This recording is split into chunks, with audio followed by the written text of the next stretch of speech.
down Main, it's a clear night. Screens glowing blue, got the facts in my headlights. Commonwealth tripping, but the truth stay calm.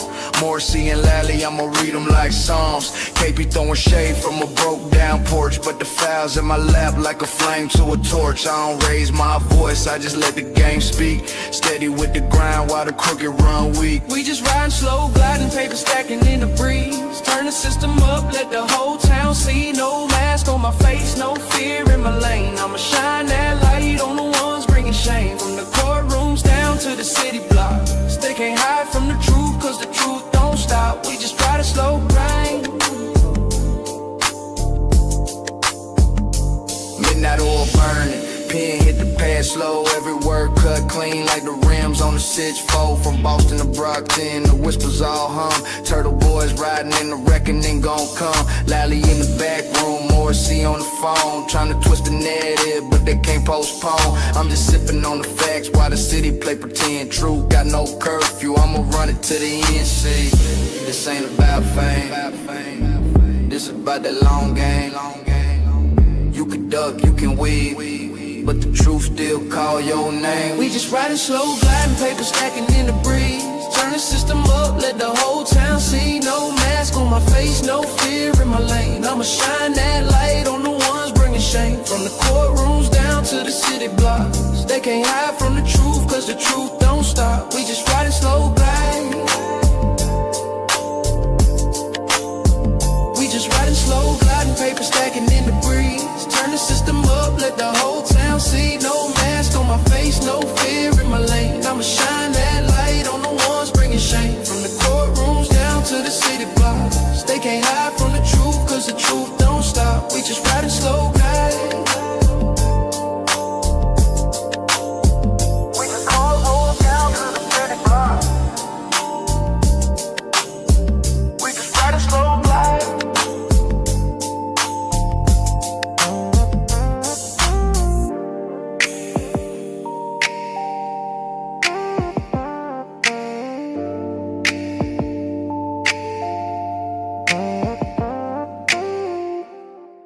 My name is Aidan Kearney, known online as Turtle Boy, and is a senior editor for TBDailyNews.com. They call me Dr. Turtle Boy. It's my preferred pronoun. Daddy. What's up, Daddy? Journalism Jesus. 𝗃𝗄𝗵𝗺 Kearney. The one and only Turtle Boy. Turtle Boy. What's up, Slick? The doctor is here. This guy's a bad motherfucker. That's quite the intro. I've broken a lot of major stories. I've been doing it for about 11 years. I used to be a high school teacher. Turtle Boy has changed a lot over the years. I was once a blogger, but now I'm much more accurately known as an award-winning journalist, a satirist, and an activist.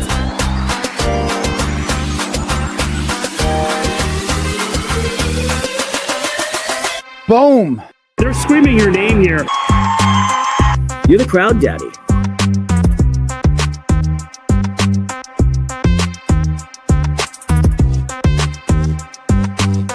Crazy.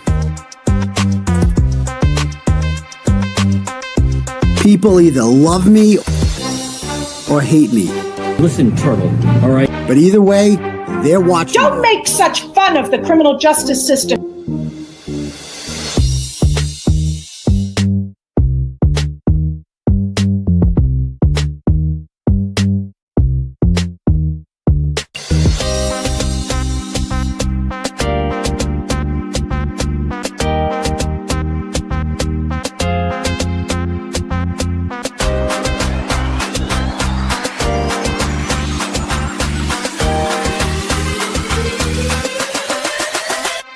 Stop it.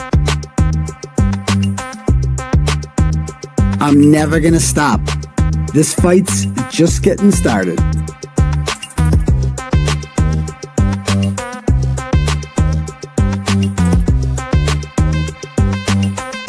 Now let's get this party started. Hello, what's up everybody? Good evening. Welcome to the Turtle Boy Live YouTube presentation. I'm your host. My name is Aidan Kearney. You can call me a variety of nicknames if you like, up to and including 𝗃𝗄𝗵𝗺 Kearney. That's my true crime name. You can call me Journalism Jesus. That's my spiritual name. You can call me, Uncle Turtle Boy. Old school turtle riders call me Uncle Turtle Boy. Just Turtle Boy. A lot of people just call me Turtle Boy. That's fine too. 𝗃𝗄𝗵𝗺, Teebs, Turtle Dove, Turtle Tits. I like Turtle Tits actually. You can call me, but my preferred pronoun is Dr. Turtle Boy, because if Judd Welch is a doctor, I get to be a doctor too. Please respect the pronouns. You can also call me Daddy if you'd like. For some people, that might be a little bit weird, but for others, it might be fun, flirtatious, playful, even like sexy. Even I get it could be awkward for some people, totally. So you can call me different kinds of daddy, like Alan Jackson calls me Crowd Daddy, but also I go by Theater Daddy.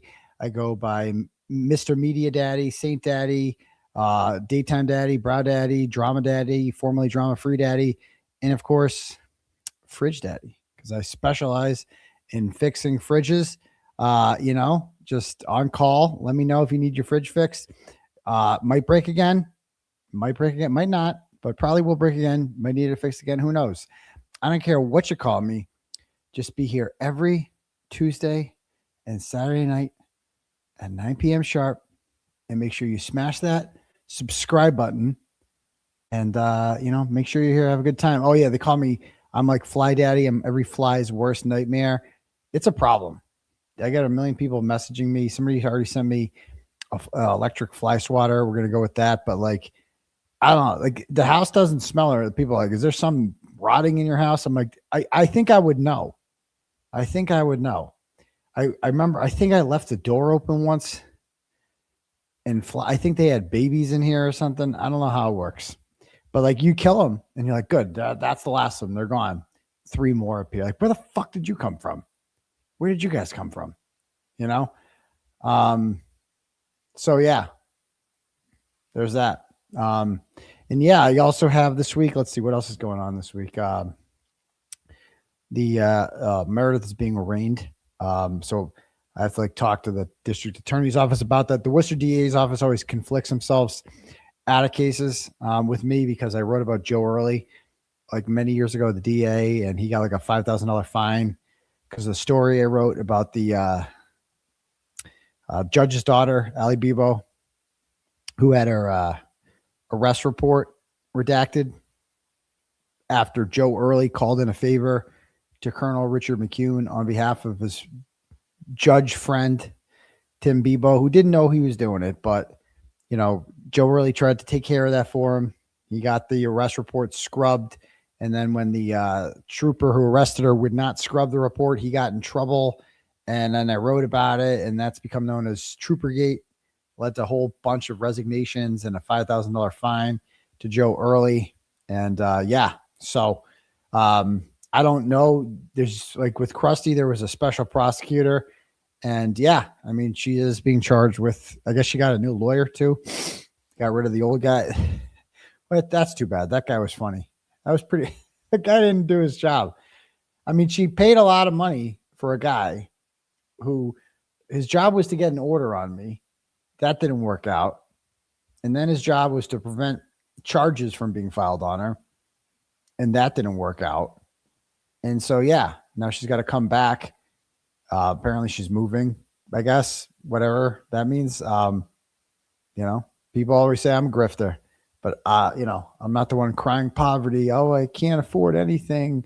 I lost my job. And also I'm buying a new house down south. It is easy to leave everything behind. I wish I could just move to South Carolina. That would be cool. Or wherever, Georgia. I don't care. Like, that'd be fun because the weather's way better than living up here. The weather here sucks. I really wish I could just go down south and live down there. But the problem is I have what's called roots here, right? I have family. I have friends. I have stuff like that. If you don't have anything, you saw that fly too, right? You saw that fly go by? Yeah. If you, I guess they came down here too. Fucking assholes. I see them. Anyway, if you don't have any of that stuff, like apparently she doesn't, then it's easy to just pick up your shit and leave, right? That's just, if you don't have like whatever. My issue is the kids, like I couldn't do it. I couldn't take my kids out of public schools. Like when she wanted to move in with me back in the day, she was going to like move from Milton to here. Okay. And I'm like, She's like, yeah, but we can't leave.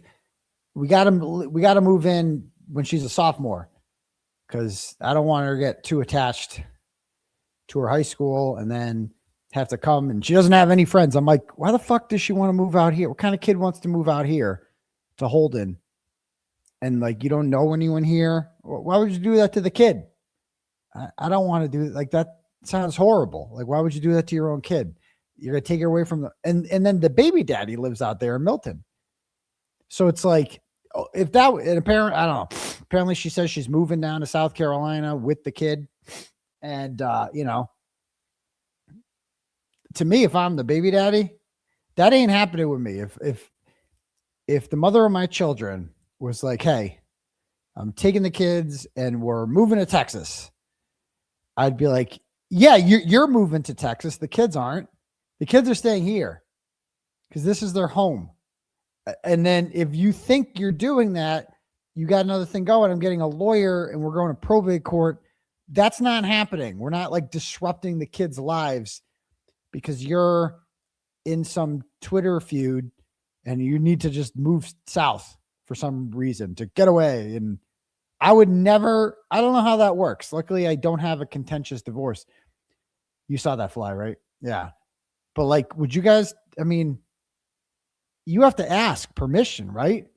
Like the dad can't just, like, you can't just leave. It's not an option, right? I don't know. That's crazy. But yeah. So anyway, and then like reuniting with like another ex-girlfriend of mine, that's normal. Ladies, it's possible to go through a breakup with the guy without finding his other ex-girlfriend and becoming best friends with her. And like the only thing that bonds you guys together is like you both slept with this, you're like Eskimo sisters. It's like the only thing that you guys have in common, and you both can't stop talking about this guy and just both move on with your collective lives. Like that is an option. So who's this guy? I keep saying to him, you are not the boss of Nurse Kim. If you missed it this morning, made an announcement that I had a conversation with Nurse Kim on the phone. Yesterday, we smoothed things over. Really glad we did that. Some of these guys are like, oh, you're doing that because you're afraid of the KMS guys. I'm a who? Pardon? I mean, no disrespect to them, but what is a KMS guy? It's someone who listens to a show and what? They listen. I'm afraid. What? No, I smoothed things over with Kim. I just didn't like the way it was going. Right. I didn't like the direction it was going. Like I felt dirty after yesterday's Bus Stop Live. Like I said what I said the other night on the show. They let it all out. I was being emotional. And then she let it all out the next day on Sunday morning. And I listened to it when I was mowing the lawn. I was actually listening to her. And I'm like, oh, this is not true. I want to combat this. I want to combat this. And then I did yesterday's stream and I talked about it. I'm like, this is what I meant by this. And now but then I'm like, I felt dirty about it afterwards. Cause I'm like, you saw that fucking fly. Yeah. I felt dirty about it afterwards because I'm like, motherfucker, do I have to get the spray? Why do they got to go right by? Because I'm right by the light. So I felt dirty about it afterwards because I'm like, I don't want to get in a tit for tat with Nurse Kim. I have nothing against Nurse Kim. Like, I don't want to. She's not my enemy, bro. That's it. That's it. And I'm like, it's just that simple. Are we like best friends forever? No. And that's okay. I think she still cares about me. I think she means well. I think she's got a good heart. I do believe that. I think she just attempted to smooth things over with some. That happens one more fucking time. I think she tried to smooth something over that couldn't be smoothed over. And, didn't land the way she hoped it would land. And here we are. And I think that Machado kind of used that as well, like a life raft. Like, oh, good. I finally have someone that's going to be nice to me. I have someone, and I'm going to hang on to Nurse Kim's with me now, and that whole thing. And it's not like that. Like I talked to her about that. She's like, I've talked to Jess Machado, I think twice or something like that.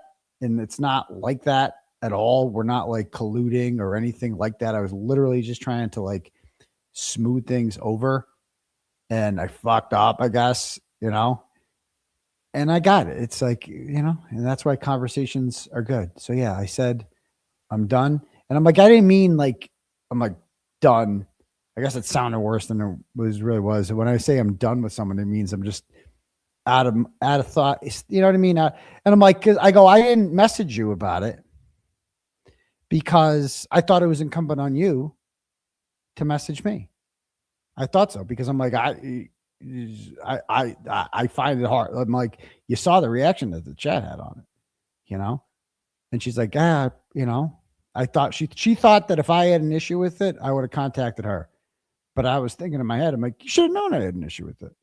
But it's cool. And adults can just talk shit through, you know? And it felt good.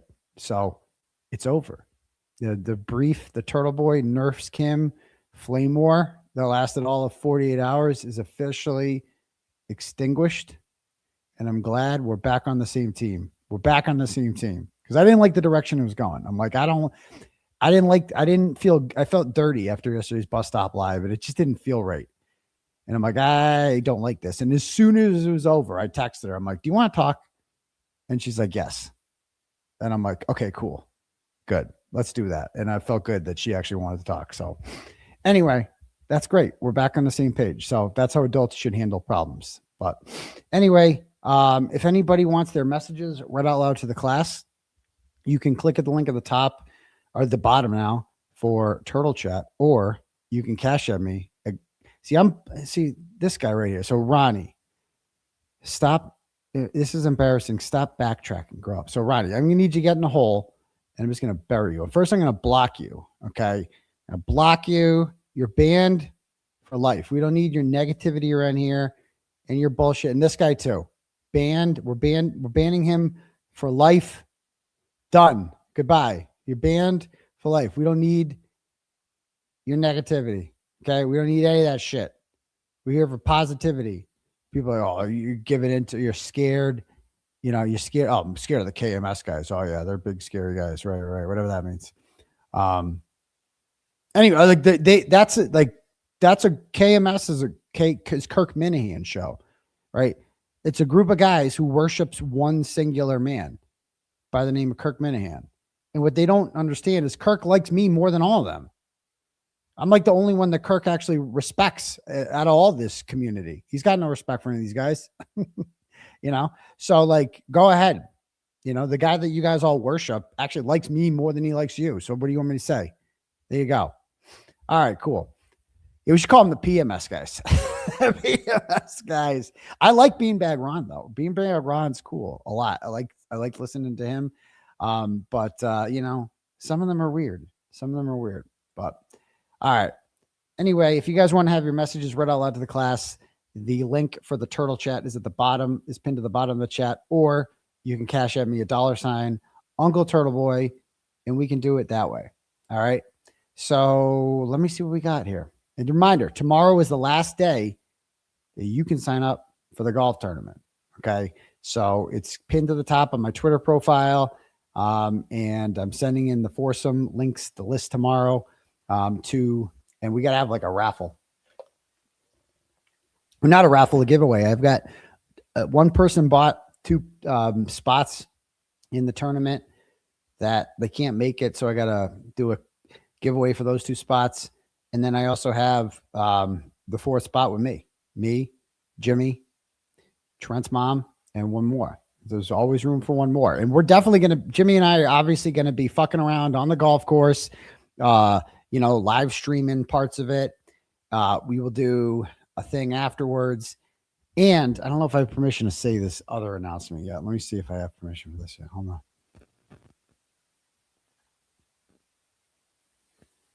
Okay. I think that they...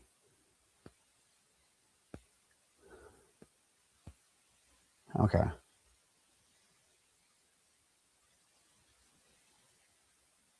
All right, cool. Okay. like if I should announce, just thought if you want to announce. Okay, so I guess I can say this. We're doing another live show. That's all I'm going to say. It's happening. Okay, I'm not saying where yet. I'm not saying when. It will be before the trial, but we are going to be doing a live show. I have not announced the tickets are not for sale yet, so we're not announcing that yet. Okay, it is not at the Wilbur, and that's a story I will tell in time. The Wilbur story. Okay, it's better. It's better, and you know, that's a fucked up story. That's a fucked up story about the Wilbur. You know, let's just say that if you support 𝗫𝗁cy 𝗵𝗃𝗔𝗄𝗎𝗓, you're not welcome there. Like let's just put it that way for now. You're not welcome there. Like Karen Reed, no problem. No problem. You can support Karen Reed till the cows come home. But 𝗫𝗁cy 𝗵𝗃𝗔𝗄𝗎𝗓, they will not allow that to happen. So we're going to have to, I'll tell that story at a different time. But, you know, does it involve alien? It does. I'll say that. Okay. So we'll get to that. We'll get to that. And we'll tell that story another time. But because there was going to be one. I wanted to do one in June. That was the plan. But we'll tell that story when the time has come. But for now, just focus on bigger and better, right? All right, cool. And I was going to do one at the Hanover Theater in Worcester. I met with the guys down there. He was a real nice guy. He didn't know anything about me or Kearney, which is a problem, though. Because I told him, like, I gave him a check. We were going to have the show at the Hanover Theater in Worcester on September 12th. And he got a check for me and everything. And he ended up sending it back because I told him, I'm like, hey, so just so you know, I defended a woman who was wrongfully accused of murder. There are some people out there who believe she did do this, but she didn't. And, as a result of this, yeah, maybe we'll invite 𝗫𝗁cy to the new show. That would be the ultimate. That'd be awesome. But yeah, so now I'm really thinking. So we're going to do it at the Hanover Theater, which is like the awesomest theater. 2,300 people fit there at the Hanover Theater. It's like dope. And it's in Worcester. We were going to bill it as like the Turtle Boy Returns Home because it's in Worcester.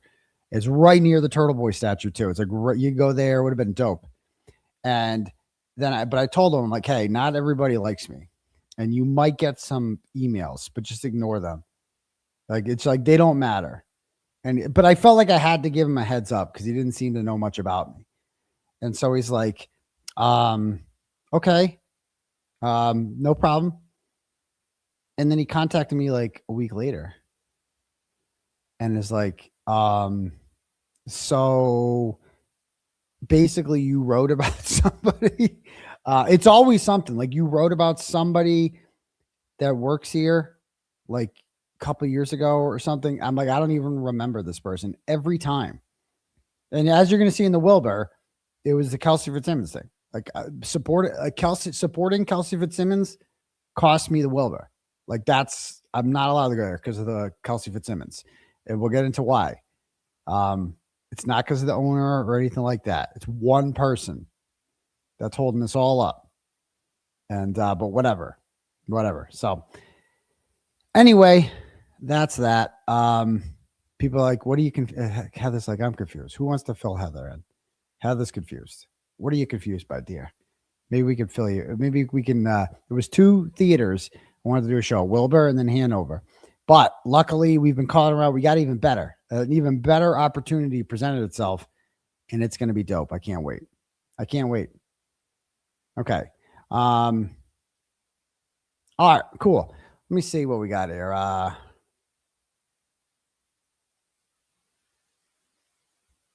Apparently, man.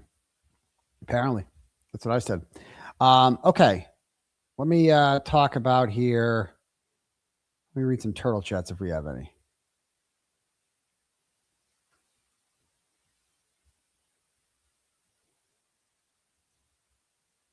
All right. All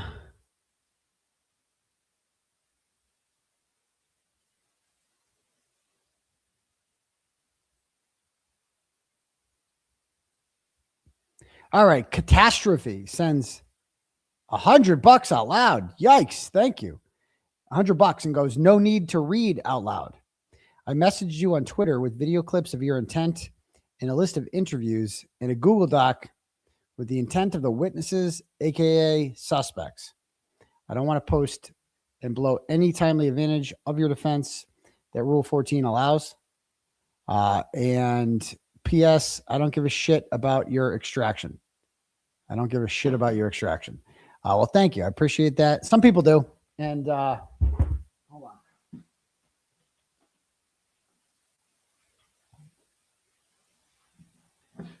One of them is Chris Curtis from WEI on the Hillman show.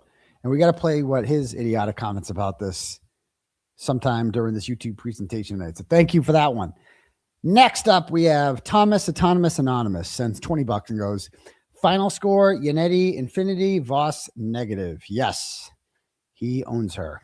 Angie Mead sends $5, goes, hey, Aidan, just wanted to let you know the results of the fundraiser I had on my channel this past Friday. With the help of Lawleen from the Chat Rats, Next Witness, and Home Slice, we were able to raise $605 for your legal defense fund. Woo! Thank you so much to Angie. I appreciate that. You know, everybody does their thing, and I really appreciate that. And everything helps. So thank you so much. On another note, I wanted to let you know that Nate Eaton from East Idaho News may be coming to Mass for the Clancy trial. He's already there, according to his Twitter. And I would love to see you have a conversation about what he thinks about the effects would be on journalists, like the forced case scenario happened to you. So I got his number a while back. Him and I were texting in like February, and it just kind of stopped. I did invite him on my show. He can't do it. He can't do it. He has bosses, but you know, we are aligned. Let's just put it that way. Nate's he's a very, very good reporter. He made his kind of name for himself, or at least I found out about him with the Lori Vallow shit. He flew to Hawaii to like get in Lori Vallow's face and question her when her kids were missing, about where her kids were. So he's a guy that I greatly admire, and I think he does a great work. And I guess he's in Mass for the Lindsey Clancy trial. Are you guys watching that? I didn't see what happened. Anything? I know yesterday it was Patrick Clancy Day, and I understand that nobody seems to like the prosecutor. Nobody ever seems to like the prosecutor anymore. Nobody seemed to like the prosecutor. And apparently she's, grilling Patrick Clancy about, they're trying to prove that she premeditated murdered these kids. Just a horrible story. And that's gotta be the hardest shit ever, man. Like, for this guy to go in that courtroom and face her, like, he was married to her, man. He was in love with her. He got down on one knee and like proposed to her. He had 3 children with her, and then she got sick and took everything from him. Right. And I just can't imagine the emotions he felt as a result, for that. I can't even imagine what it's like for him to sit in that courtroom and see her. The mixed emotions that he has to be feeling right now, because he's moved on. I guess he's remarried. That was, I have not seen, so I didn't see what happened today. Did you guys see what happened today? I mean, did they, maybe we'll watch some of that. I don't know. He must still love her, not hate her. I mean, he loves her, I'm sure, but like, he's divorced. He's married to someone else. He loves someone else like that, you know? I did see the Lauren Matthias was there as well. And of course, everybody saw the picture of Machado with her. And even like the Bunions were like, no. It's like, yeah, get used to it. Like, that's what Turtle Boy derangement syndrome does to you. It's you. Oh, there's no court today. Okay. They seek out anyone else who's been afflicted with Turtle Boy derangement syndrome. Like, oh, he was mean to you too. let's talk. So there's no court today. I see it in the chat. You don't have to post it anymore. Okay. So back at Wednesday. So she sought her out and it was like, hey, and they asked, she's like, let's take a picture and post it on Twitter. She knew what she was doing. But yeah, Lauren Matthias. And then some of the bunions I saw, they're all like, oh, they're having to defend. They've had to defend Meredith. If you guys missed it, she's apologized to, I believe now, Meredith, Jim Altman, BLT, others. I don't even know who else has gotten an apology. Cryford, maybe. I'm bad still, so I'm bad because everything's my fault. Baker's real bad. The glare is bad. We're all bad. Okay, but BLT forgiven. BLT's forgiven, and he's back. And that's great. That's great because she was mean to him and she regrets it. And that's really sad. That's really sad. So I'm happy that the Bunions have taken all these people back in. They've also taken in. Oh, Nan got the apology today because Jimmy's mean to Nan, I guess. That's when I see this shit on Twitter. Whenever people clip on Twitter and I see it, I'm like, oh, Nan's back. The apology tour continues. Nice. And that's great. Things are going well, clearly. And so I see, what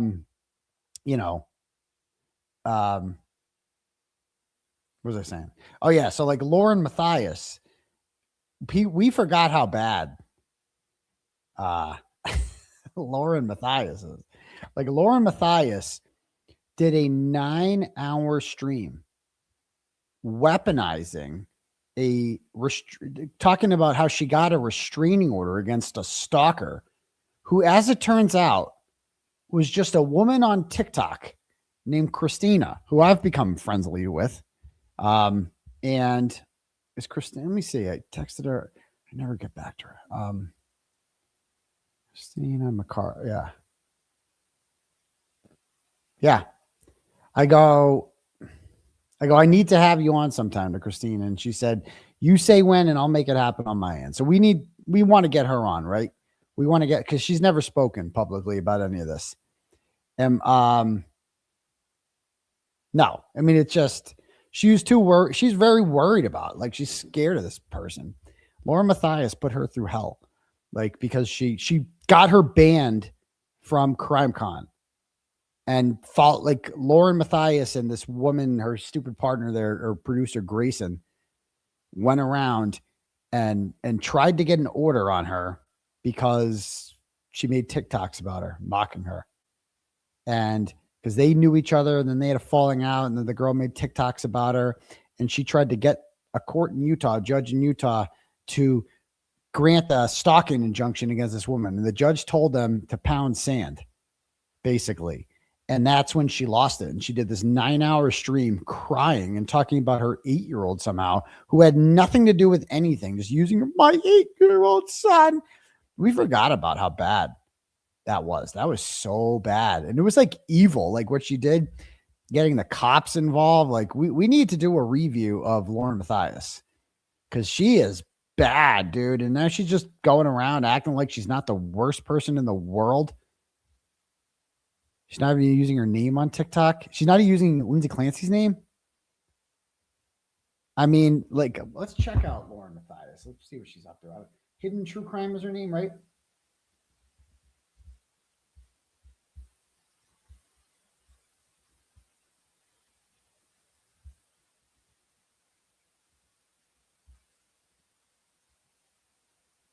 Oh shit, Proctor's house. I knew Proctor's house was for sale. I didn't know you could see like in his house. This is where the magic happens, huh? That's how he's got it posted there. So this is Proctor's bedroom. And yeah. They lost everything. I choose you, and I'll choose you over and over without pause, without a doubt, and a heartbeat. I'll keep choosing you. And then she gets divorced. So yeah. Yeah. Okay. All right, hold on one sec. Let me find whatchamacallit. Lauren Matthias. Hidden True Crime, right? Hidden True Crime. Okay. Remember Dr. John too? Let's talk about Brad Pitt. This guy, I fucking hate Dr. John. I forgot how much I hate Dr. John. He's the worst. He enables her so much. Live now, discussing everything that happened at the Lindsey Clancy trial, both on and off camera. Look how serious her face is. She's so serious. She doesn't have the eyebrows anymore. She got rid of those. She got rid of those. Says I'm bored. Okay. What's this? Life of a reporter. Look at her. She's so serious. Oh, no. Let's put that on.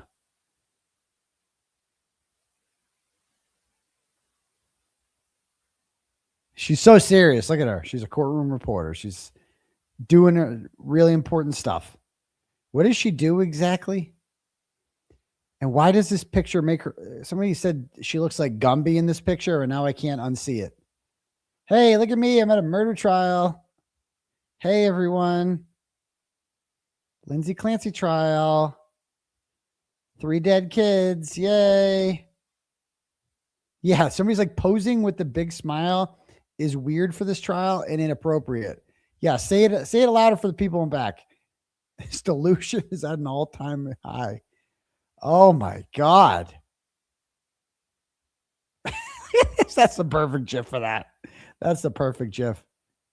It really is. Hey, everybody. Lindsey Clancy killed the 3 kids. Look at me. And then this, just before we, like, this is like trolling at this point. Like,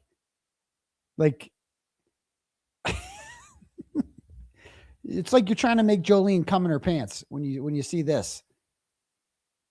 Before we entered, I met Lauren of Hidden True Crime. Oh, that'll go over well. That'll go over well. Bet you guys have a lot to talk about. Oh my God.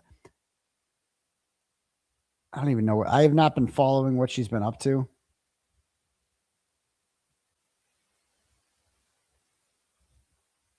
Oh my God.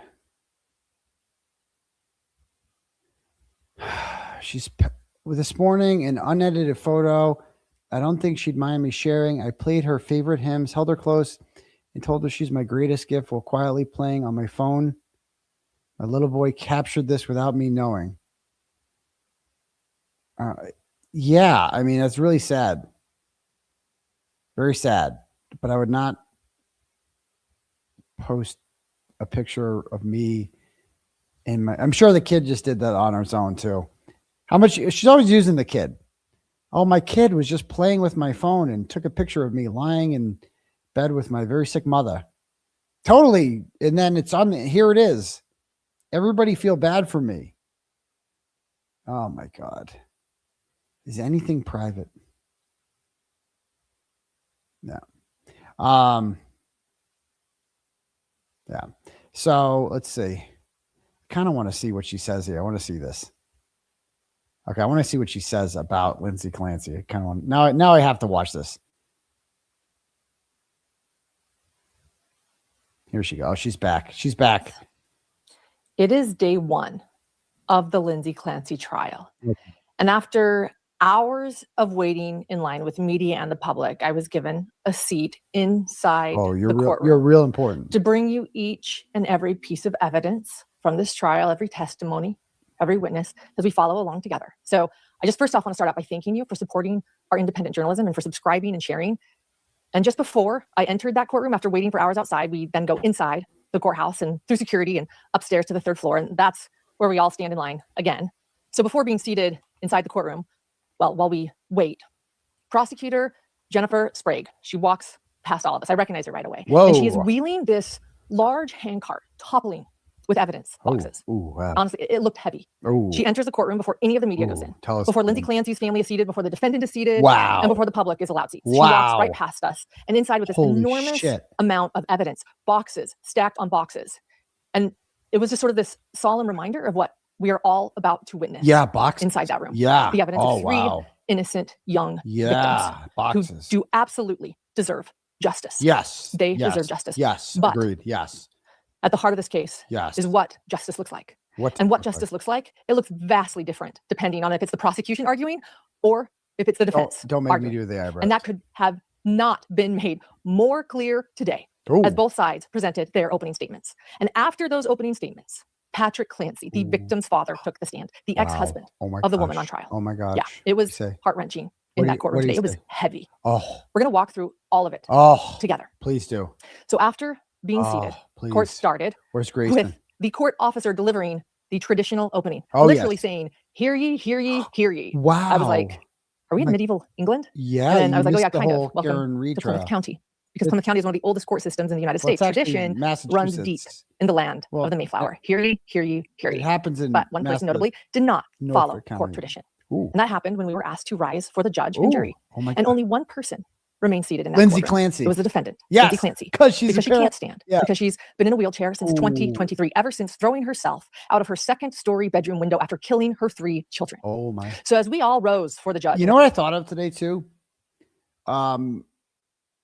That Patrick Clancy is both lucky and unlucky that she didn't die. Because if Lindsey Clancy had died, you know what would have happened? The police would have assumed he did it, right? Like they would have figured it out. He never would have been convicted or anything like that. But immediate reaction of like, he would have been the 911 caller. And he's like, my wife and 4 kids are dead. They're going to assume you did it, right? They're gonna, like, he's going to be their first suspect, right? Because he's going to be like, no, she killed herself. That's what everyone would say if they just slaughtered their whole family, right? So he is lucky in that regard that she didn't die, because he would have been the first suspect, right? Now, they would have figured it out. He would have had 1,000,001 ways to exonerate himself, particularly the phone data showing that, like, I wasn't home. He would, here's my phone. Go through it. There's no marital problems. There's no, like, you know, the usual shit that they're looking for. But I mean, I that just came to me today. I'm like, yeah, he's actually really lucky that, but at the same time, he's also unlucky that she lived, because now he's got to go through this, right? I mean, Lindsey Clancy's unlucky that she lived. I mean, Reddington has said that she wishes she was dead, and I don't blame her. I would never want to live with this the rest. I mean, I would so much rather be dead.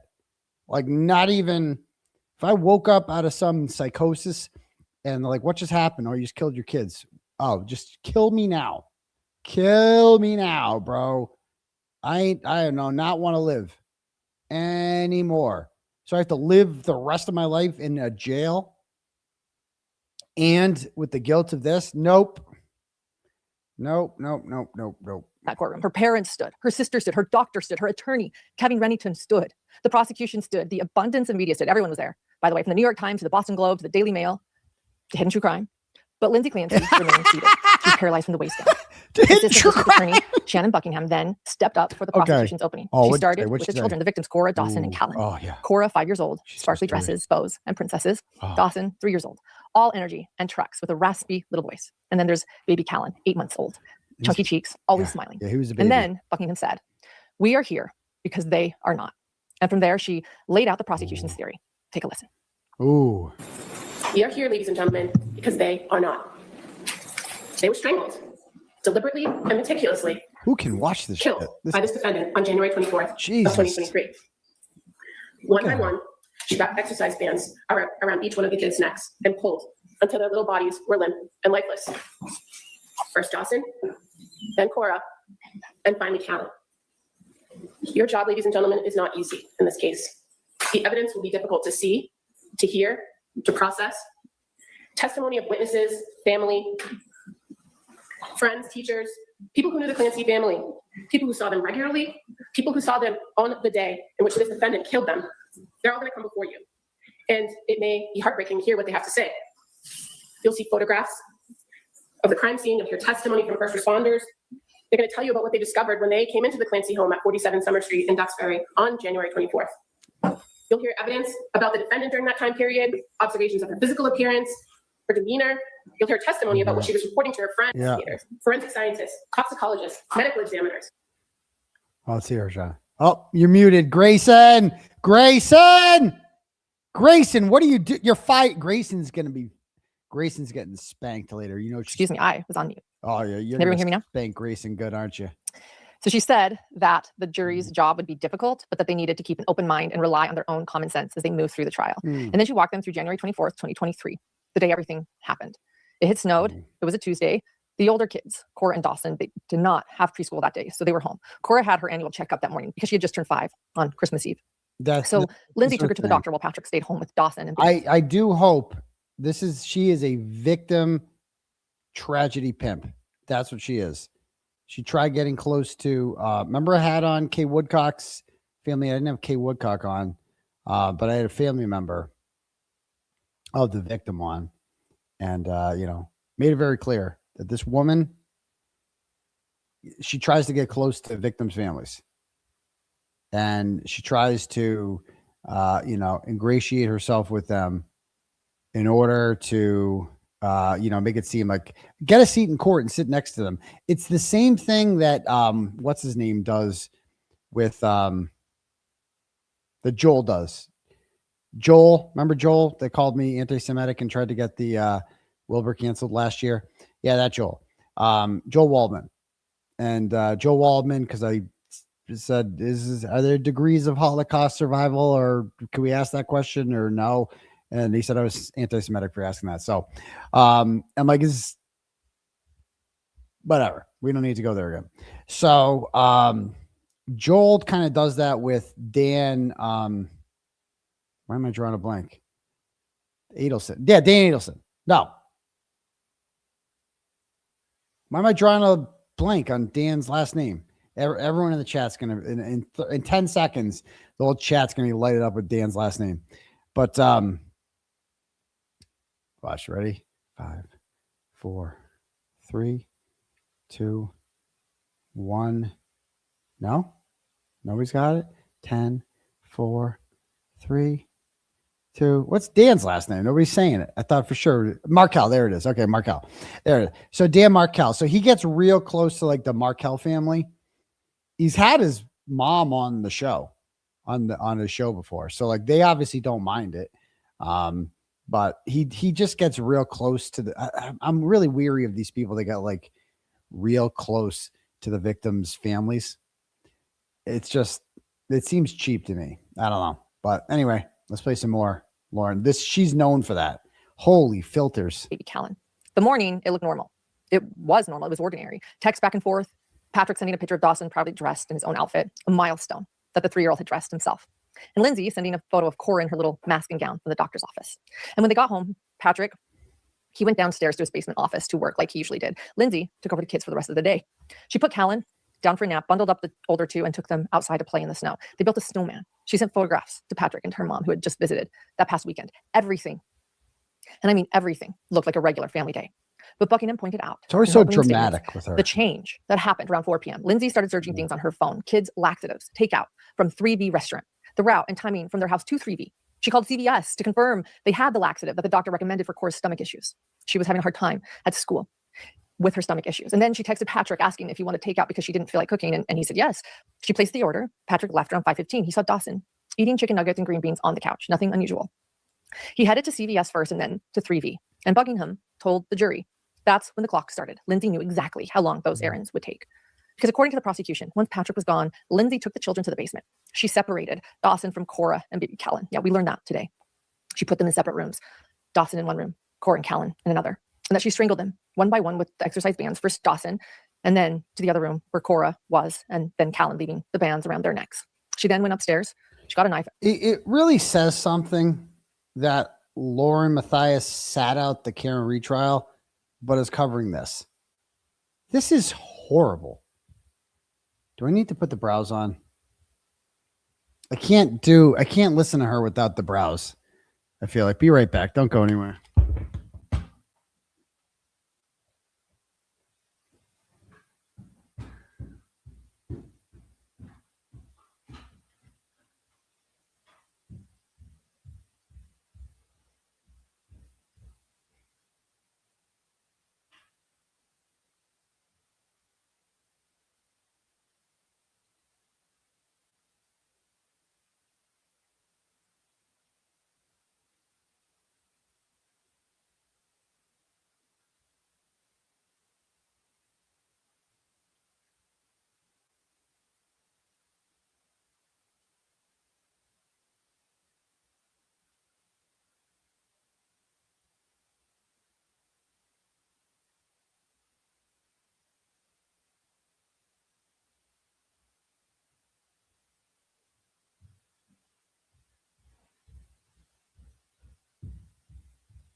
right, we're back.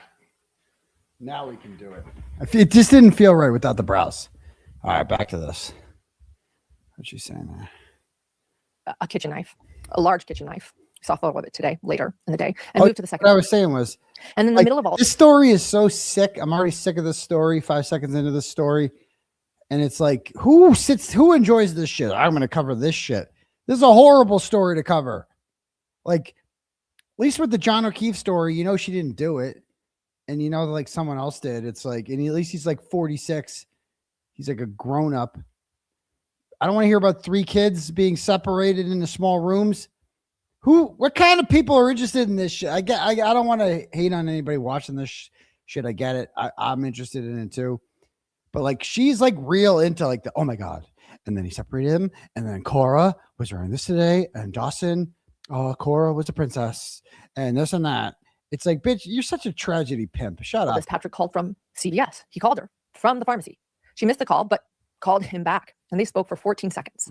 Buckingham said that nothing in Lindsey's voice or words raised any concern for Patrick. He continued on with his errands and she continued with what she was doing. And upstairs, Lindsey locked herself in the master bedroom. She locked it. She crushed up pills, attempted to take her own life and used the knife to cut her wrists and her neck. She moved the bed away from the window, opened it and went out. She landed on the ground outside. And next she described what happened when Patrick arrived home at around 6 p.m. Take a listen. Oh, take a listen. Grayson! Nice bag with the medicine. He enters into the house through the mudroom door into the kitchen area, places the bags down. It's eerily quiet. He calls to the kids, no answer. He calls to the defendant, no answer. He takes out his phone and dials the number for Lindsey's phone, defendant's phone, no answer. He then goes upstairs and finds the master bedroom door locked. He opens it and enters the room, sees blood and the window open. He then goes to the backyard and that's where he finds the defendant. She's on the ground outside that window, moaning and mumbling. At 6:11 p.m., he calls 911 for help. First responders arrive to the home almost immediately. He's still on the phone with 911 when the responders arrive, and they go right to the backyard and tend immediately to the defendant. While they're with the defendant, Patrick tells the first responders, I need to find my kids. He had asked the defendant where the kids were, and she told them they were in the basement. So when he went in the house, that's the first place he went, down into the basement. He's still on the phone with 911 Jesus. When he finds each child with an exercise band still wrapped around their neck. I can't. He screams for help, and he says, she failed the kids. Efforts made to resuscitate Cora and Dawson were futile, but first responders from Duxbury and the surrounding communities were persistent, and they kept trying to resuscitate them all the way to the hospital. First responders tried everything they could. They worked on Cora and Dawson all the way to the hospital, refusing. I mean, what the fuck is her problem? This is disgusting. Like, she's not even adding anything to this. She's just taking this horrible story and she's just going over what happened in court and just playing it. She's adding nothing. We're how many minutes into this? I don't know what her opinion is on any of this shit. Why do people listen to this shit? People subscribe to this. She's not doing anything. She's just she's playing pieces of a tragedy. Do you have an opinion on this, girl? Do you have anything to say about anything other than you're just talking about the tragedy and like you're doing it in a real serious voice, like, and it was really sad. And they found them and they were dead. And they were little children. And it was awful. She doesn't even say it was awful. It's just like, you're fucking sick. To give up. But once they arrived, there was nothing more anyone could do. At another hospital, they managed to get a heartbeat on baby Callan, but he never breathed on his own. He never woke up. There was no brain activity. They transferred him to Boston Children's, hoping for anything, but he died 3 days later on January 27th. Lindsey was taken to South Shore Hospital and then moved to Brigham and Women's. She had a... Can we talk about this person too? Darlene, who pissed in your Cheerios? Go away. Can I please stop covering her? No. I live to make fun of people like her. I live to call out people like her. That's why everyone's here. Have you ever watched my show before, Darlene? No, I can't stop covering her because this is what I do. I call out train wrecks. I mock them. Why are you following me if you don't like shit like this? This is my bread and butter. What are you doing? Get it. Snap out of it, Darlene. You're better than this. Just enjoy it. Enjoy it, okay? I got the eyebrows. Spinal trauma, cuts on her wrist and neck. She was paralyzed. Put her in the hole. The prosecution told the jury they expect the defense to argue that Lindsey heard a voice, a male voice that she'd never heard before and never heard again. That night, that day, either right after Patrick left or right after he called her from CVS. Because according to her statements, this voice told her that it was her last chance, that she had to kill the kids so she could kill herself. She said she acted immediately without any detail or instructions. And once the children were dead, the voice stopped. But the prosecution asked the jury to really think about that claim, the timing, right? The source, the specifics of this voice. They said the jury would hear from forensic psychologists and psychiatrists about command hallucinations, but they wanted jurors to keep the details of Lindsey's story in mind when weighing that testimony. And then Buckingham made something very clear. She said that this case is not about the Lindsey Clancy sitting in court today. It's about the Lindsey Clancy on January 24th, 2023. And in the prosecution's view, that woman was not psychotic. She was intentional. She was rational. She was swift. Sure. She was acting with a very specific goal once her husband left the house. Okay. They told the jury that they would see evidence of her being an overachiever in school, in nursing, and in her personal life, someone who liked to control every detail. This seems to be what she's saying. She's literally just repeating everything that was said in court that day with no commentary, nothing. Why? How is she a thing? How does someone like this have any subs? Why would anyone listen to her sit in a hotel room with Grayson talking about this when they can just watch what actually happened? Or you can watch Melanie Little, who will actually like watch it live and will like do a play-by-play. And what is she taking up a seat in the courtroom for? What do you, the shit that you're watching, like, what are you doing? Like, what do you need to be in the, you could just watch this on YouTube and tell us the same shit. What are you doing? Yeah. They said that behind the photos of the doting mother and dedicated nurse, there was another side, someone meticulous, someone that was controlling, someone, they say, actually, that was manipulative. They described her life after Callan was born, how things got harder once Patrick went back to work full time, once the nanny was gone, when she was responsible for. Let me see as the best comments. It's actually not hidden true crime at all. It's already best. It's so true. What does she do? Everything. They said that she struggled to maintain control, struggled to bond with her kids, and withheld information from her husband and doctors. They said she reported symptoms that did not match her daily behavior. And then Buckingham had this to say. Oh. And ultimately, on January 24th, 2023, the defendant made a calculated decision. This was a woman who no longer liked the life she thought she wanted. It was getting harder and harder to control. And when she saw the opportunity to escape, she made the selfish choice to take it, and to take Cora, Dawson, and Callan first before attempting to take her own life. Ladies and gentlemen, this is not a public debate about women's mental health and how the medical system treats women. This case is about this defendant, Lindsey Clancy. There is no dispute that she was dealing with mental health issues during this time period prior to the murders. There'll be medical records, medical doctors, mental health professionals that will talk about treatment, prescriptions, hospital visits. All that's going to be before you. The evidence will show that this defendant had a means and access to mental health that most people don't. And she chose to deal with her mental health issues in the worst way. She chose to manipulate her providers, seek out the quick and easy fix when she was feeling depressed and anxious. And when she didn't get what she expected, she chose an alternate route. She sought a different doctor. She changed medications after days. She disengaged from treatment when she didn't like the plan. Almost as if she was like determined to kill herself. Almost as if she was like determined to do it. Right? And was going to do whatever it took to do that. I don't know. It's just, this is such a tough sell. I mean, if I don't know how this works. Anybody know, like, if she's, what are their options for the jury? It's murder or nothing? Like, is there like a murder by insanity? And then you go to like a institution for the rest of your life? I don't know. How do people feel about this? I mean, what's like, real talk, what's like, this is the kind of shit that people want to hear from a content creator, is they want to hear like, so what do you think should happen with her? What do you think? Because that's the ultimate thing you come down to. Like, what do you think should happen to her? Like, do you think she should go free? Is that an option? Like, what do you think, Lauren Matthias? Do you have any opinions on anything? Say it. If you think, I'm not going to hate you if you say that. I'm not going to hate you if you say life in prison, right?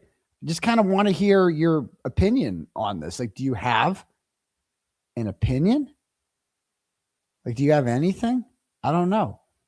To me, it's like, I think, I don't know.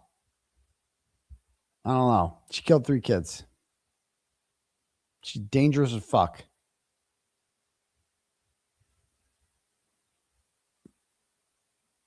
I don't know. Is there any coming back from that? So you're gonna put her in a mental institution the rest of her life, forever? So she's like in her 30s. So she's gonna be like 75 in there, and then not guilt. I mean, does anyone think she should ever see freedom again? Does anyone think that out there? Does anyone in the chat think that like she should walk free ever? Not tomorrow, not next week, not next year, like ever. Do people think that like Lindsey Clancy should have the opportunity to get another shot at life? Do people think that? I don't say. I'll just put it in the chat. I'll put it in the chat. I'm going to do a 3 thing. Start a poll. Okay.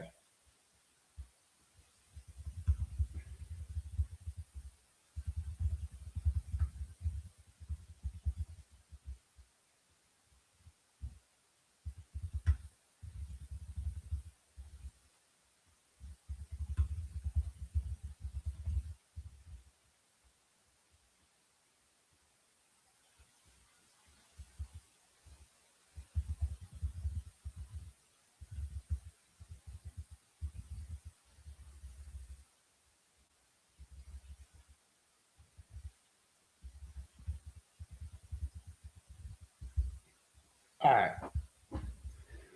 So I put 3 options in the chat. I just want to see what people think. What do you think should happen? Okay. To Lindsey Clancy. So 3 choices: life in prison, life in a mental institution, or mental institution with chance at release later. Like, depending. It only lets you do 25 characters, but I would say like mental institution until at some point we determine she's not a danger to society or whatever, and give her a second chance at life. What do people think? So far, only 9% say life in prison. Wow. That's wild. 43% say life in a mental institution, and 48% say mental institution release later. That's wild. That's the winner is that. That's crazy. It's just, I'm not saying you're wrong. I'm not saying I disagree with you. And honestly, if I were to vote, I would vote the same way the chat did. I would vote mental institution release later, possibility to release later, not like guaranteed, but like possibility. Leave that option on, like, maybe down the line. But that's wild. She killed 3 kids. That's crazy. Imagine anyone else did that. And I think it's because this is the benefit. I think if it was a man that did that, I don't think people would be having these same things. I do not. People think, because they're like the postpartum. Men don't have postpartum, whatever. It would be different if it was a man. You all know that. So like, she's not gonna have any kids again. Jesus fucking Christ, dude. This is so heavy and disgusting, this trial.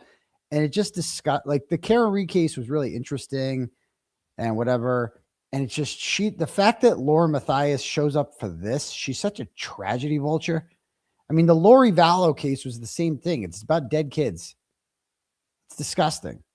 And she shows up for that because she's like tragedy vulture. After only 4 months in treatment, she made a choice, a deliberate and intentional decision that she did not want to try anymore. And because no one could take care of her kids the way she wanted them to, she had to take them with her.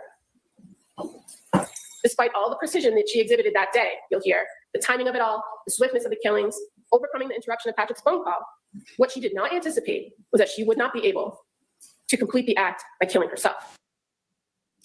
The prosecution argued that despite everything Lindsey did that day, what she didn't anticipate was failing to kill herself. She told the jury that mental illness doesn't automatically remove criminal responsibility. The question is whether someone understands the wrongfulness of their actions and can control their behavior. And she said that the evidence would show that Lindsey knew exactly what she was doing, drawing Patrick out of the house, creating the window of time she needed, and then attempting to escape the consequences. Well, Buckingham ended. In fairness, some men do get pregnant, Emily. Okay. It's get with the times. Okay. It's anti-progressive now. Men can have babies too. Men have vaginas now. I don't know if you know that, but so we got to stop with the whole men don't have babies thing. That's like so 2012. Like, so some men don't, but some men do. Some men do. Keep that in mind. But I get it.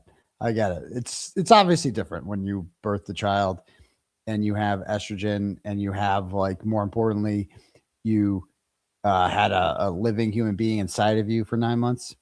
It's different. It's a little bit different. You know, it just is. I can't explain why, but it's different. By telling the jury that at the conclusion of the case, they would ask for guilty verdicts for the murders of Cora, Dawson, and Callan.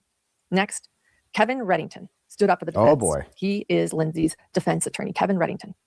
And again, he came in with a completely different tone. He spoke directly to the jurors, like he was leveling with them. He told them that normally in any trial you think he came in with something completely different, almost as if like he's like a defense attorney. Wow, I thought he would. Here I was thinking he would agree with the prosecution. Thank you, Lauren Matthias. Jurors for taking time away from their lives, right? Their jobs and their families. But in this particular case, Reddington said, "God bless you, people." Take a listen. You know, normally we thank jurors for time away from your life, your jobs, your family, coming to court, listening to a trial. Certainly is a service that's provided by you as citizens. But in this case, God bless you. You people are going to have to listen to some of the most horrific things. Look at some of the most horrific things. And jurors, it's a beautiful system. You pass between, as you heard Dono say, probably don't remember it, but it's old language. It goes back to Old England. It says that you as jurors pass between the government and she places herself on her country, which country you are. You owe allegiance to nothing but your oath, your consideration, and your time. Your common sense. You bring your life experience to this trial. You render a verdict. And as jurors, experience is, take the job very, very, very seriously. You people will never forget this case.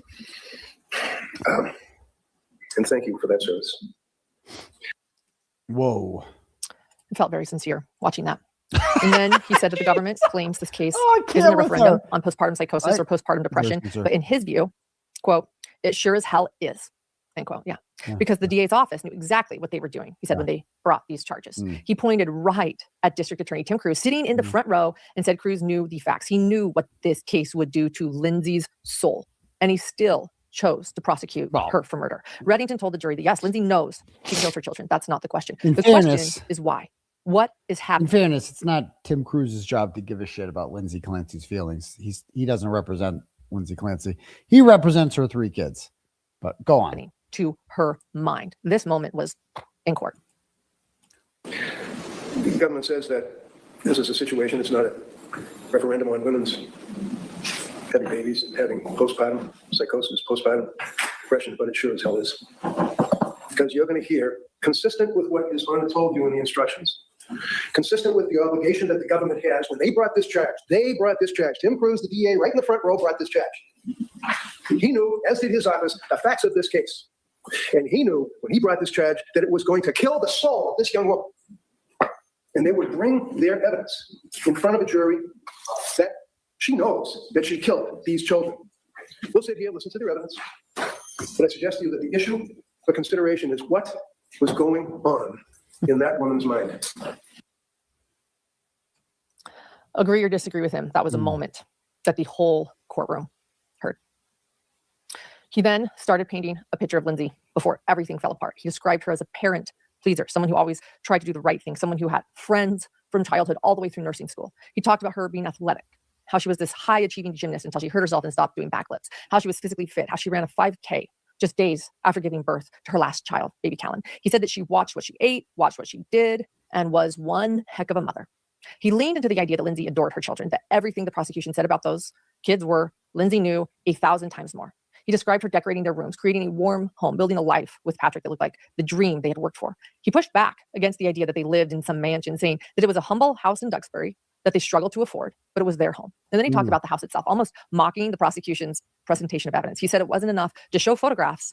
Now there's video of the house. And on top of the video, there's a computerized animated display. And on top of that, the jury actually will have to get on a bus, go on a field trip, and look at the house in person. Yeah, he said the house doesn't even look like the same now because another couple lives there. But the videos from that day show the toys everywhere, cartoon characters on the walls, alphabets, colors, numbers, a home, just obviously showing these obvious signs of kids that are living in this home, being loved for, cared for. He pushed also back on the prosecution's claim that Lindsey killed her children because she didn't like her life anymore. He said she loved those children right up into the time of their deaths. And then he turned to the DA's office itself, calling the case a massive production. That's in quote.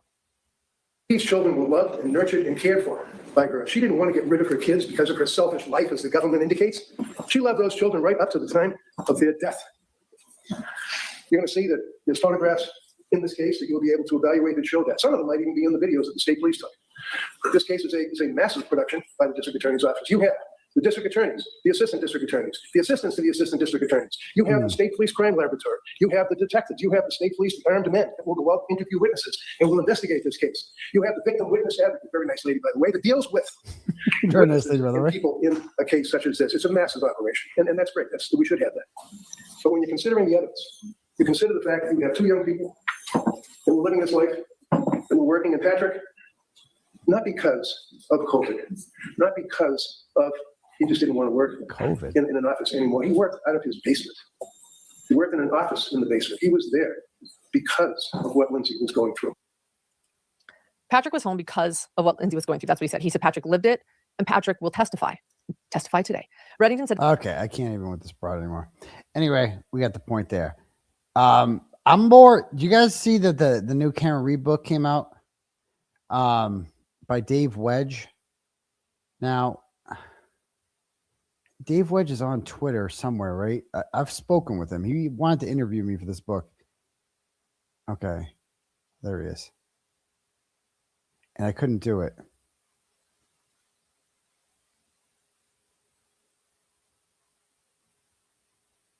Yeah, he messaged me. So the new Karen Reed book is out. And I see the anti seem to like it. But he messaged me. It's called Web of, what's his book called?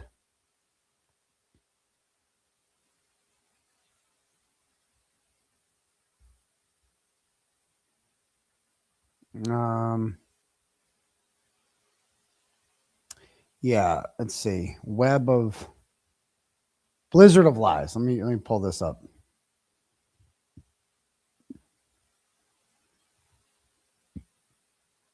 That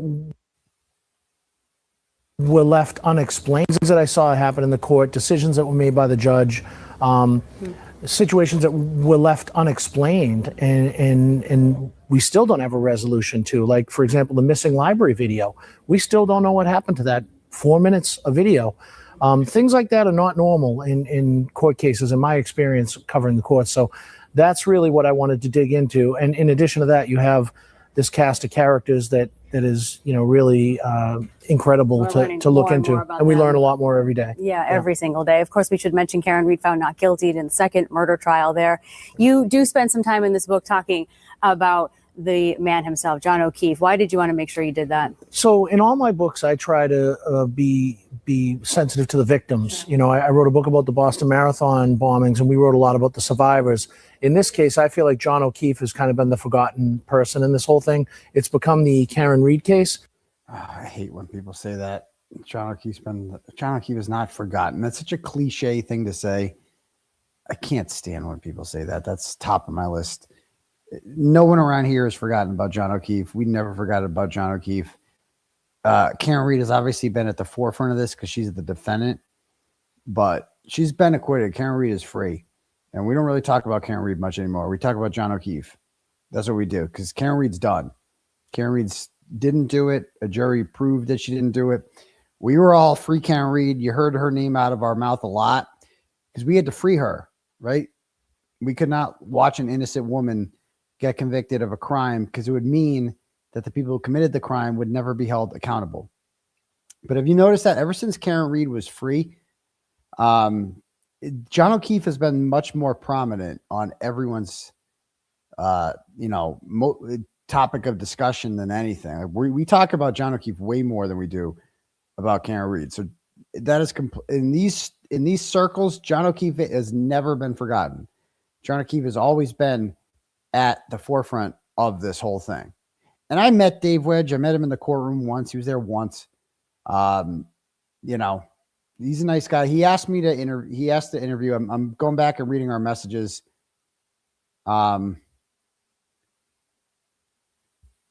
Yeah. And he said, "Hey, Aidan, you may have heard that I'm doing a book on the Reed case. This is in January of 25. And he said, I'm sure you'll be doing one yourself. I did plan on doing one, but I haven't got around to it. But I would love to sit down with you at some point, as your work on this case has been massive and you're obviously a big part of the story. Let me know if you have time for some coffee in the next coming weeks." I go, "My schedule is pretty busy these days and in-person meetings are difficult, but I could talk. What did you want to discuss?" And he said, "Okay, sounds good. I'd just like to talk to you about the whole experience. It's been a wild ride for you, for sure. And like I said, you're a big part of the story. So I'd like to get a little bit of your story in the book if I can. Call me this week if you can.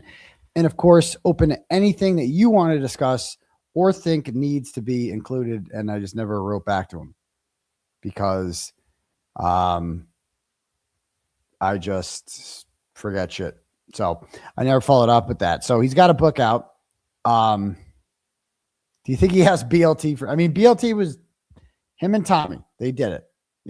They freed Karen Reed. So BLT. We got to watch BLT's crash out too. BLT's having a major crash out. It really should be the John O'Keefe case. John O'Keefe is the one who lost his life. Yes, it is. It is. The situation that Karen Reed, it's been a slog for her. Obviously, she's been through a lot, but really, it's about John O'Keefe. So I wanted to bring his life to light and show what kind of a guy he was, and that's what I do in the book. There's a lot of information there that people don't know about what kind of a guy John O'Keefe was, the heroic acts he performed. You know why we don't know what kind of guy John O'Keefe was? Because John Jackson's the one that always explains it. And John Jackson has nothing to say ever. Ever. He has never once, he doesn't shut up about John O'Keefe. And he's never once told us anything interesting about John O'Keefe that didn't also involve him. Should we watch more of this? I always have this queued up just in case. We just pick a point. The John Jackson Show. Yeah. Yeah. Something. So I love how we went to college from he always looks up to the sky like he's like looking for inspiration from Johnny. But he's never has anything to say. I just picked a random point here. And we're just going to listen to what he says. 94 to 98. So it's like 95 or something. We get ready to go out one night. And ER was on in the background. And I just remember the story because this is how he worked. This is how his brain worked. There were a few, who's really good at, by the way, is Brennan Kane, Johnny's friend. He was like, "Is this one? Is that one? He was talking, And so we'll talk afterwards. And he's like, "It's that one in the back of this number." And he was right. And all the ones he said, they were all ultimates. Every single one of them. He's like, "Wow." But I'll give you a little something. Wait. What do you say this? I want to hear this. My point, to go back to the jury, was there ever a point with you where you were like, "Oof, I don't know. I don't know," because as Americans, we put our faith in that, right? You put your faith in that jury. Sure. And you put your faith in those people. And I know how I felt before the trial even started. Like, gosh, I don't know. I don't know if this is the right decision that the prosecutor just made, letting this guy go, because he already has a negative opinion. And even though it had nothing to do with drugs, like that's where this guy's head is. Did you ever have that feeling with this second jury? Yeah. Yep. So now it's natural to sit. We're facing them, obviously. So it's natural to sit and sort of, you're watching the testimony. You're all into the testimony, and you're watching the faces, and you're just trying to see, right? You're trying to tell who's what. A lot of them pretty stoic, and they didn't. But there was someone down Jackson's feature. Like, please don't put him on. He was on. He's talking about the smirker. Please don't put him on the jury. Please don't pick him. Yeah, he was on. First of all, he's wrong because the second jury had significantly less tells than the first jury. And they eliminated, Victoria George and the other juror 3, who was making faces the whole time about Proctor. They both got eliminated coincidentally. But yeah, in this trial, there were not many tells. And like when they eliminated the 6 jurors, I didn't really know how to feel about the 6 that were eliminated. I'm like, I guess, you know, there were 2 black people that were eliminated. Remember that. And something tells me, you know, the blacker the better, the sweeter the juice. That's what they say. And I don't think, based on the foreman, that, you know, I don't think many, you know, I feel like black people would be more inclined not to trust people like Michael Proctor, if you get my drift, and you know why, because of things Michael Proctor has said. And that probably surprises them less than it surprises some of us white folk, right? But, you know, so this guy is saying that, like, he's disappointed in the ones that were eliminated. But, yeah, 2 black, don't tell what's his name that. Let's see. Oh, you have the audible? I gotta hear this. So Emily says it's not bad, but not good, kind of. There are a few. You know who's really good at it, by the way, is Brennan Kane. You know, Johnny's friend. He was like, "It's this one, it's this one, it's that one, that one." You know, he's talking, you know. And so we'll talk afterwards, and he's like, "It's that one in the back, this number." Yeah. And he was right. And all the ones he said, they were all ultimates. Every single one of them. Ooh, like, I'll give you a little something. I don't know if it's out there. I don't know if we've ever spoke about this. About the jury. So I don't know if you remember, the defense filed a motion to have Karen pull the numbers for the jury. Do you remember this? Yep. Yes, I remember exactly what you're talking about. Yep. Yeah, and they were like, what? Like, right. you know, so I mean, talk about entitled, right? I mean, that's like some kind of goddamn reality show. You know what I mean? So I'll give you a little behind the scenes now. So what happens? Yeah, why have transparency? Yeah, why have transparency? Like the last time, we should just not see the numbers that are pulled. We should just not see it. After that, that was a day or two before, and then the day of the pulling the numbers. So Attorney Little was right in front of us. And, yeah. So, like I said, that motion was filed. They were all kind of like, "What? Why would a defendant ever want to put her fingers on that ever? Like you never. Why would an attorney ever want their client? It should be like, oh, why would you ever want to even put that out there? Right? That's anyway. So well, he's so retarded. He can't articulate a single thought. Listen, dumbass. The last time Jim McDermott pulled numbers out, nobody got to see who they were. And coincidentally, the 3 numbers that he pulled out were all people who thought that Karen Reed was not guilty. That we found that out afterwards. 2 of them were very obvious throughout the whole trial. You knew they were voting to acquit. It was just very obvious because of their facial reactions. They were both eliminated. And that didn't seem transparent. So in the sake of transparency, Karen Reed filed a motion that the defense would get to see, not that Karen Reed herself would pick the numbers out, but that we would get to see that. Hold on. So anyway, your intent is already up, right? You're like, well, that's such an odd request, amongst a whole bunch of odd requests. So anyway, fast forward, the day of the selection, Attorney Little took the, I guess I'll call it the bingo ball, whatever the thing is, the thing, right? So she took that and she put it on the desk in front of her, and she was taking each one out, and she's going each one, she's looking, she's just spinning it, she's checking everything, and it's right in front of us. And do you remember that crazy stupid haircut she gave herself? Oh my God, so bad. Right? Yeah, to make sure that every number was in there. There better be 18 numbers in there, 1 through 18. She has a right to do that, dumbass. So bad. Right? So whatever, right? I mean, I don't want to be cheap about it, but I mean, here's the picture we see, right? It's like she's crazy, and her eyes are like she's all bugging out, and she's right, and she's so intense. And Brennan James was sitting there like he never met. What's going on? Like, what does she do? Who does this? Right? There was a sidebar a little bit earlier than that, and she was up with the crazy eyes, and she's going clerk Jim, right? So he had paperwork up there, and so everybody's talking to Kearney, and she's like going like looking at all this, and we're like, is that the jury information she's looking, right? Yeah.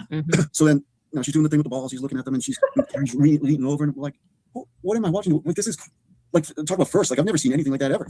That's bizarre. Even Hank Brennan, like at one point was like, because he was sitting sort of in front and to the right, so he had to turn and look. He's like, well, he made this face like, what's going on? Like, and he kind of stands up, and she finishes up and puts it back or whatever.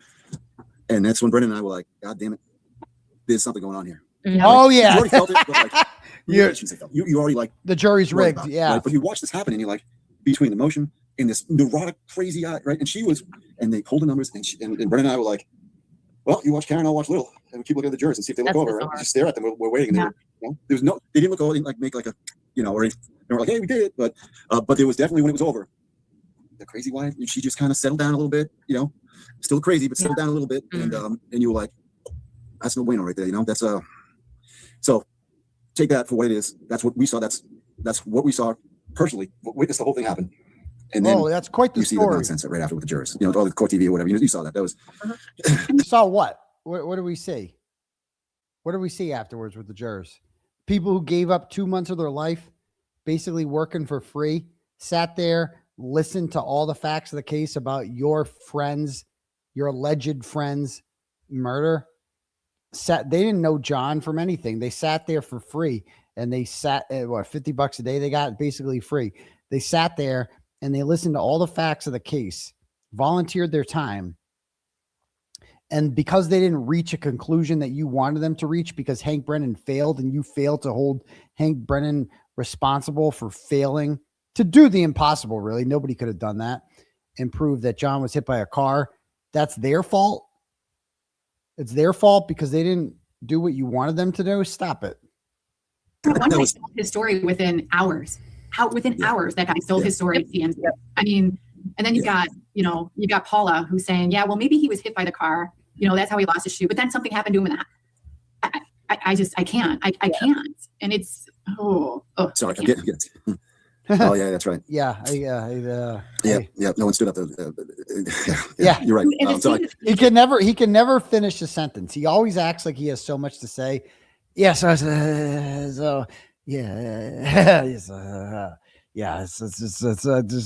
He has nothing to say, but he always acts like he has so much to say. I can't with this dude. You just described, it's almost like they were writing that for a script, right, guys? And we know Yannetti sold his rights. Yep. Before the trial started. There was. And Jackson and Reed seem to be in a partnership here. So it's like they wanted something they could put into a script, which is really disgusting and really sad. Sure. And I think it's truly anti-American. If you truly are a patriot, you're an American. 100%. Do what the justice system needs to do. What have and have nots. Anti-American has and have nots, right? We're told, hey, listen, this is America. This is how it is. This is how we, these are the rules you play in, and this is what you're right. And if you have money and you have influence, you don't have to play by the same rules. He does. Right? You connection out. He is like you don't. And it's unfortunate because again, this all comes down to the same thing. John O'Keefe was an amazing man, and all this crazy stuff that happened. It's only preventing justice for him. That's all this is. Everything we're talking about. The feds, the jury, all the stuff. The feds. It only affects ever getting justice for John O'Keefe, criminal justice for John O'Keefe. And it's like we'll never have that, right? We'll never ever get that. And it's life's not fair. But so what do you do with it, right? What do you got to channel that energy somewhere else, right? Because the feds did let us down. If the feds had just fucking indicted, who cares if they get just indict someone, bro. Just shut this guy up, indict someone. I don't care what you have on these motherfuckers. They know they did it. Adam Deitch clearly believes they did this. Josh Levy clearly believes they did this. We know that because of their own words now at Gretchen Voss. Just fucking indict them on something, bro. There's got to be some bullshit. You can get me on witness intimidation. You can indict anyone for anything. Trust me. Trust me, bro. So I guess it's never say never. You're right. Yeah, it's true. There's lessons here, and there'll be repercussions other places, or maybe maybe after this life there'll be some reckoning. Not for me to say, but I don't know about the higher powers that other people answer to, but there'll be some reckoning. So hey, look, I know God hates you. This for me today has been cathartic so far. We have other stuff we can talk about still, but I'd rather talk about him. Rather get back to that.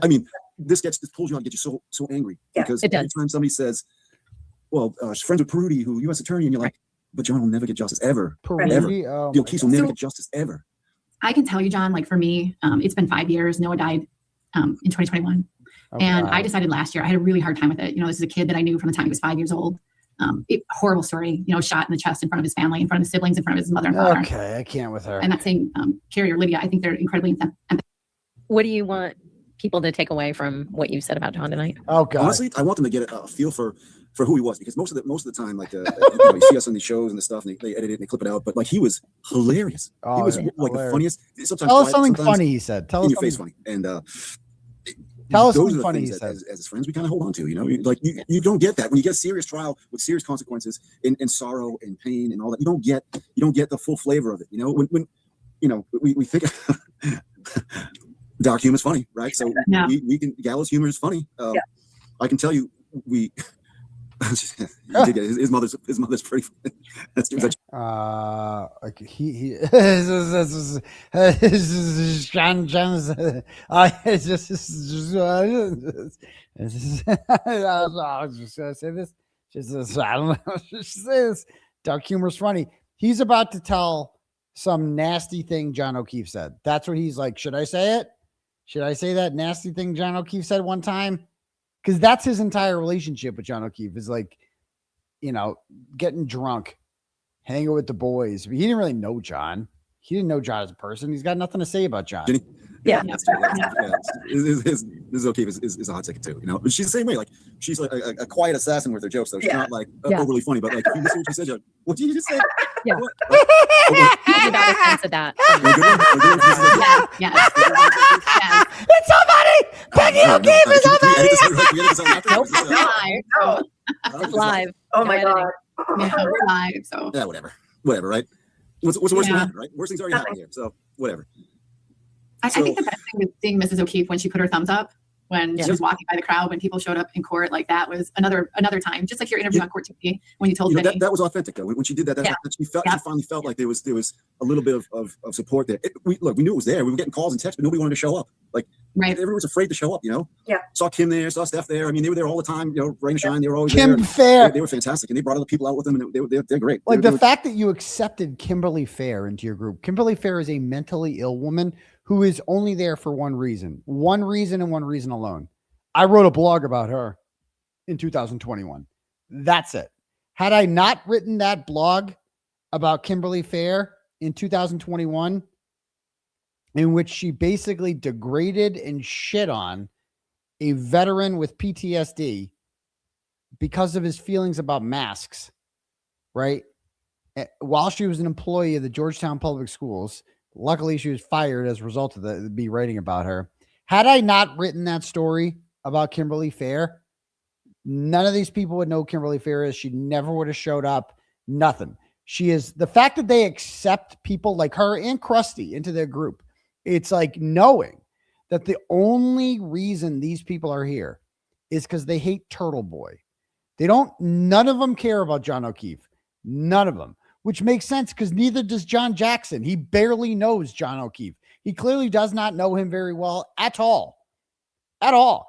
Now, Carrie Lam is there because she's friends with Jen McCabe. So she's the only one that kind of has an excuse to she's trying to cover for, her friend and whatever. She doesn't want to see her friend go to jail. And oh my God, we're just soccer moms and we drink coffee together and we could never do anything like this.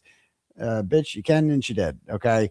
But the two up top there, they're just tragedy pimps. They're just like Lauren Matthias types. They're not from around here and they just follow true crime shit and get heavily invested in it. And that's just what they do. Right. So literally no one on this panel gives a fuck about John O'Keefe. None of them do. Just they were troopers, man. They really were. Both of them. They really were. They're incredible individuals. And look, they get skewered online. Why? Yep. Because what? Because they believe the evidence that we believe. So you've got to destroy them. Proctor sees the text from Karen to Jack Diamond, right? He sees the incriminating text. What do? You have to destroy him. Right. You can't just say he's bad. You have to destroy him. You have to get the feds to get into his phone to destroy him because he saw the one thing that right. He knows. I mean, everything he did was you can't unring a bell, right? So that was there. He saw it, destroy him. There's other instances of that too, and that's the MO. I mean, let's protect Michael Proctor. Basically, this is before all the racist Michael Proctor. You still feel that way, John Jackson? Do you still think it's bad that the feds looked into Michael Proctor's phone? I think that's a good thing that the feds looked into Michael Proctor's phone. I think it's better that Michael Proctor's not have a gun and a badge and is not walking free. I'm just saying. I mean, you look at the O'Keefe family and you're like, huh. Like, I mean, did you see the sweater that Aaron's wearing? It's like, grow up. Like, who are you? This is a murder trial. This is not. She don't give a shit what sweater she's wearing that day. She's not. What does she care, right? Like, this is the stuff. Although I do have to say that giraffe sweater is like burned into my heart. I love it so much. Yeah, well, right, because it's a sweet sweater. But you know what? If she dressed all of if you're rooting for the bad, oh my God. So there were a few of us in the court. So in the courthouse during lunches or breaks, we'd go downstairs, and Ms. O'Keefe would have she would make sandwiches and spreads. Like she would have food and drinks, and like she kept herself busy with it, you know. And so you go down there for lunch, and oh boy, she tells us, here's another story. Always laughing. She was saying it out loud to a couple of people. I wasn't in that conversation, but I was right next to it. Yeah. And it was clear as day. She says, you know, the day they came back to the house to dig out the car, right? So Karen and her father go upstairs, and they rush through. They get as much stuff as they can, and they were in a hurry. So they run out and they take the murder weapon and they get it out of there, and they go as fast, you know, the murder weapon and made their getaway. Apparently, she left behind her dildo. Yes, yeah. And I heard Mrs. O'Keefe say that word, and I was like, "What did you say?" And she's like, "I know, right? Like she just left it." What? So first of all, so that's the kind of person Peggy O'Keefe is. She's, you know, that she tells stories about Karen Reed leaving behind dildos. First of all, that makes no sense. I don't even believe that story. That story would make sense if they found it at Karen's house. What does she need a dildo for at John's house? That doesn't make any sense at all. Okay? Like, John is the dildo, right? I mean, that's the whole point. What does she need a dildo for at John's house, cheese dick? That makes no sense.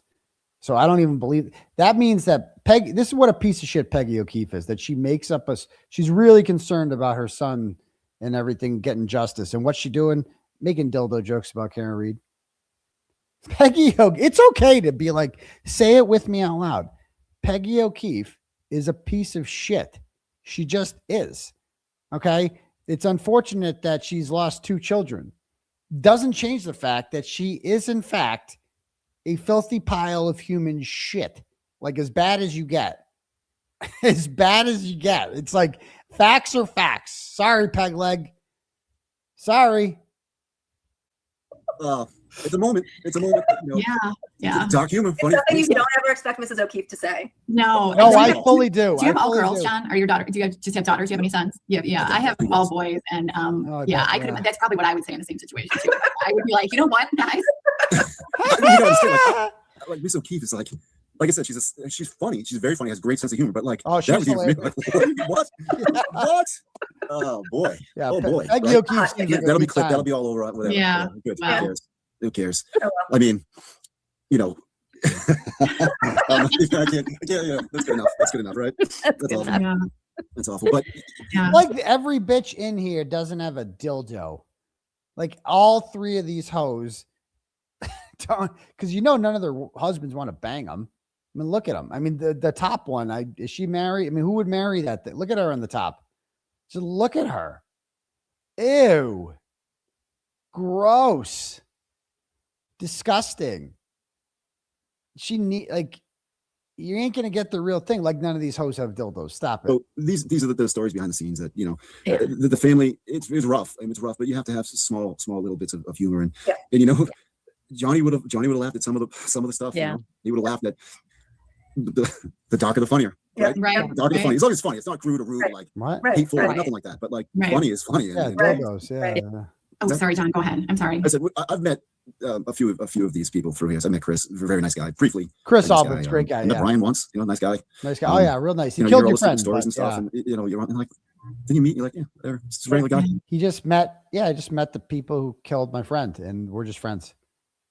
So that's cool. I'm just friends with the killer. Yeah. So pretty heroic, actually. If you're looking at his background, pretty heroic. It's heroic. You know, he just said Brian Albert is pretty heroic. While your friend was lying, according to you guys, while your friend was lying dead on Brian Albert's front lawn, after first responders came and there was a hysterical woman, you know what he did? He slept. You know why? According to him, I'm a Boston cop, not a Canton cop. I don't go outside. I'm going to go outside my underpants. Yeah, real heroic. He was real heroic that night. So, not to equate it exactly, but you know, the speech, you want me on that wall, you need me on that wall, Jack, whatever, right? So like, he's trying to say like, I'm the kind of guy that does that stuff, like, so you don't have to.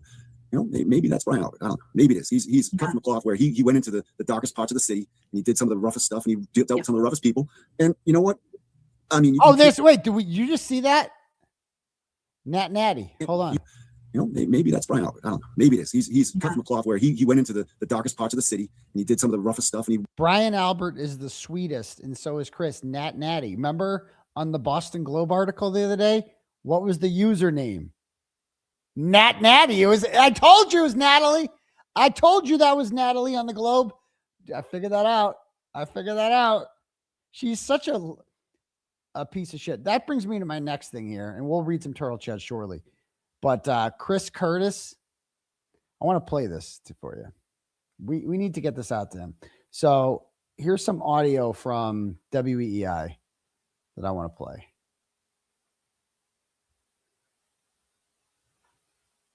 All right. Is it going to play? Normally in these ads, you expect somebody to ask you to buy grass. I've never heard of it. It's excellent course. Very difficult, but an excellent golf course. So yeah. I'm going to tell you right now, terrible idea for one Greg Hill. Well, that is setting yourself up for. Yeah. And we usually do a Greg Hill event, like a foundation event. Do the cornhole event on Saturday. Leads left this morning, including this one from Curtis. Hello, Curtis. Hello, Greg. So big story in Boston Magazine over the weekend regarding the Karen Reed trial. Ooh. And this is clearly from the opposite side of the defense. Yes. Yeah. However, the extraction of Turtle Boy's phone and the communication he had through an intermediary over the course of this trial is deeply, deeply, deeply troubling. Is he retarded?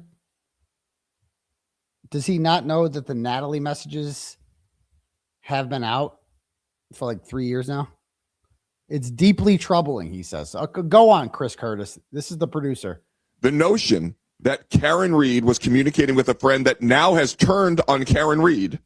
Yep, that's and then Natalie. Verbatim getting those messages to Turtle Boy with the tacit approval of her defense team suggests some culpability that I thought I always should stick to my guns. Like at the beginning of this, I was beaten down by you guys, beaten down by everybody about her innocence in this trial because of the ineptitude of the investigation. Okay. However, Yannetti has sort of claimed vindication because there was a correction in the story because he was referring to the state police when he said these bastards deserve all the scorn, the scorn we're giving them. Yes. But Yannetti teaches, I believe, at Boston College or went to Boston College. He's a professor of law. Yep. Supporting Turtle Boy, which he hasn't disputed in the extraction. Is what? Saying, keep it up. You mispronounced my last name. People don't think we're talking. Turtle Boy forever said he wasn't in communication with the defense. Oh, what? The coordinated effort behind the scenes to smear several people, the federal investigation with Rachel Rollins with a grudge against. Rachel Rollins was never involved in the federal investigation. David Yannetti an attorney speaking to a member of the media is not a scandal. David Yannetti denying that he was in communication with me is not a scandal. They, for whatever reason, they just were like, I mean, in hindsight, if I were them, I would have been like, fuck it. Yeah, we're talking to Turtle Boy. And what? What's the worst they could do? Would that have made it better if they admitted they were talking to me? Would that have changed anything? What did it matter? We communicated. We shared ideas. You saw those messages on September 9th where I'm like, how are they not looking into this Ford Edge? How are they not? The fact that they're not looking into the Ford Edge speaks volumes, right? That they're not, this is a tip that doesn't interest them. It just shows how little they care about actual whatever. And he's like, yeah, these bastards deserve all the scorn they're getting. And David Yannetti messaged me. They're like, David Yannetti messaged him after a show one time and said, thank you. Or good job. In my messages with Dildo, I share, let me see if I have these actually. Let me read. I don't give a shit. I'll read some Yannetti messages on here. Let me see what I sent. Douchebag. Hold on. Dildo. Mark Diller. Okay.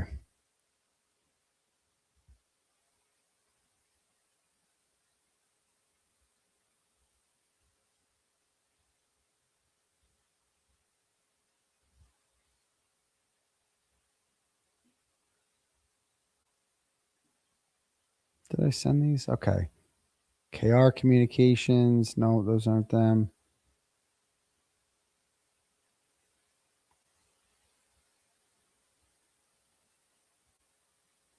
No.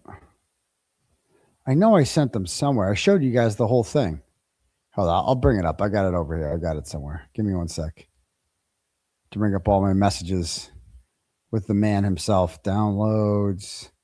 July. PDF. Response to Diller. Okay, this should be it. Okay. Yeah, I mean, I'll read some of the messages out loud. I'm not going to show them on my screen because it has his phone number on it.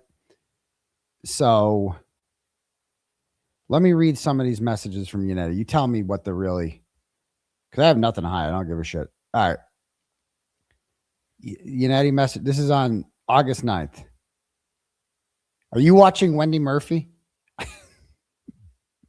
I go, I can't believe they put someone on that misinformed. He goes, and I go, she obviously hasn't read anything about the case.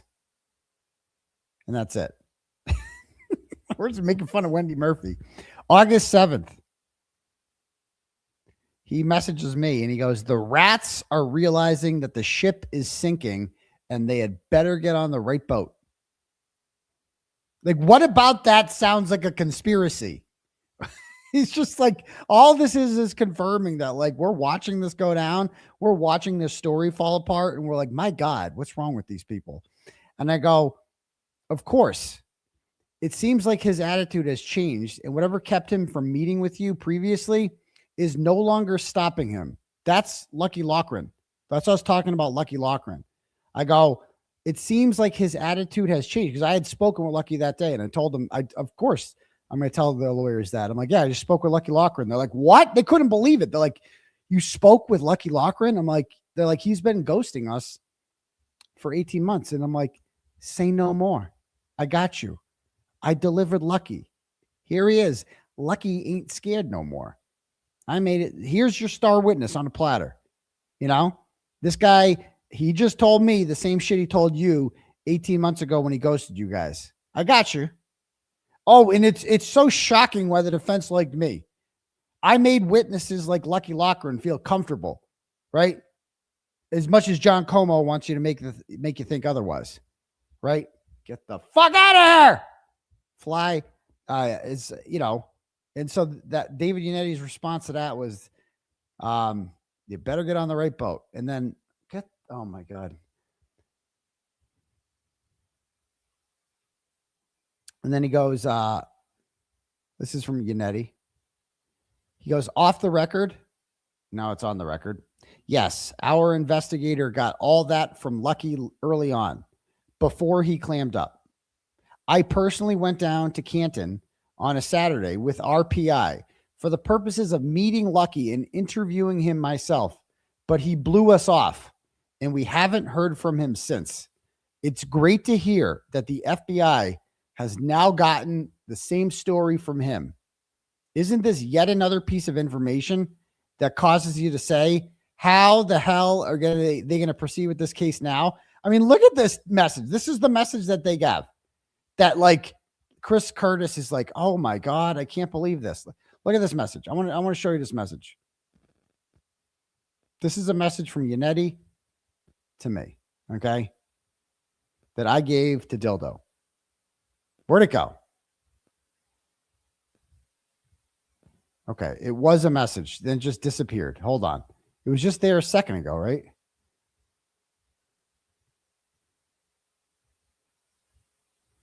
Do I need to zoom out?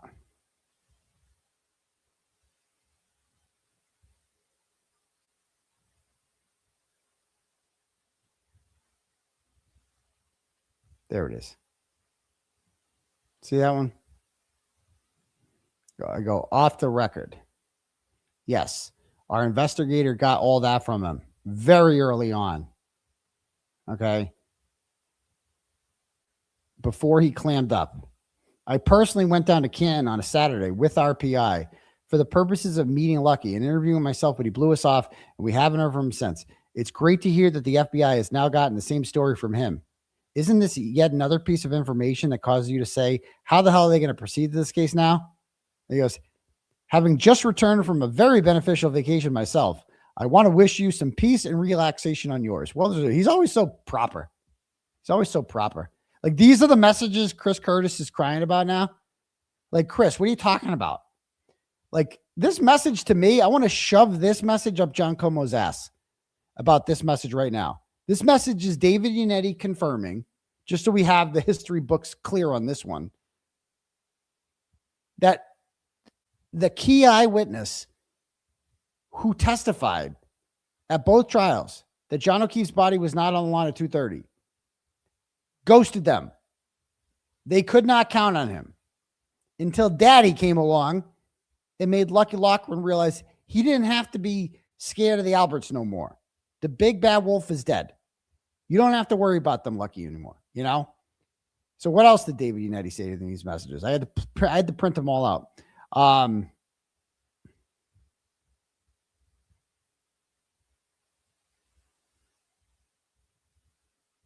This is on July 25th, the day of Karen Reed's hearing. David Yannetti says to me, thank you for everything you did today.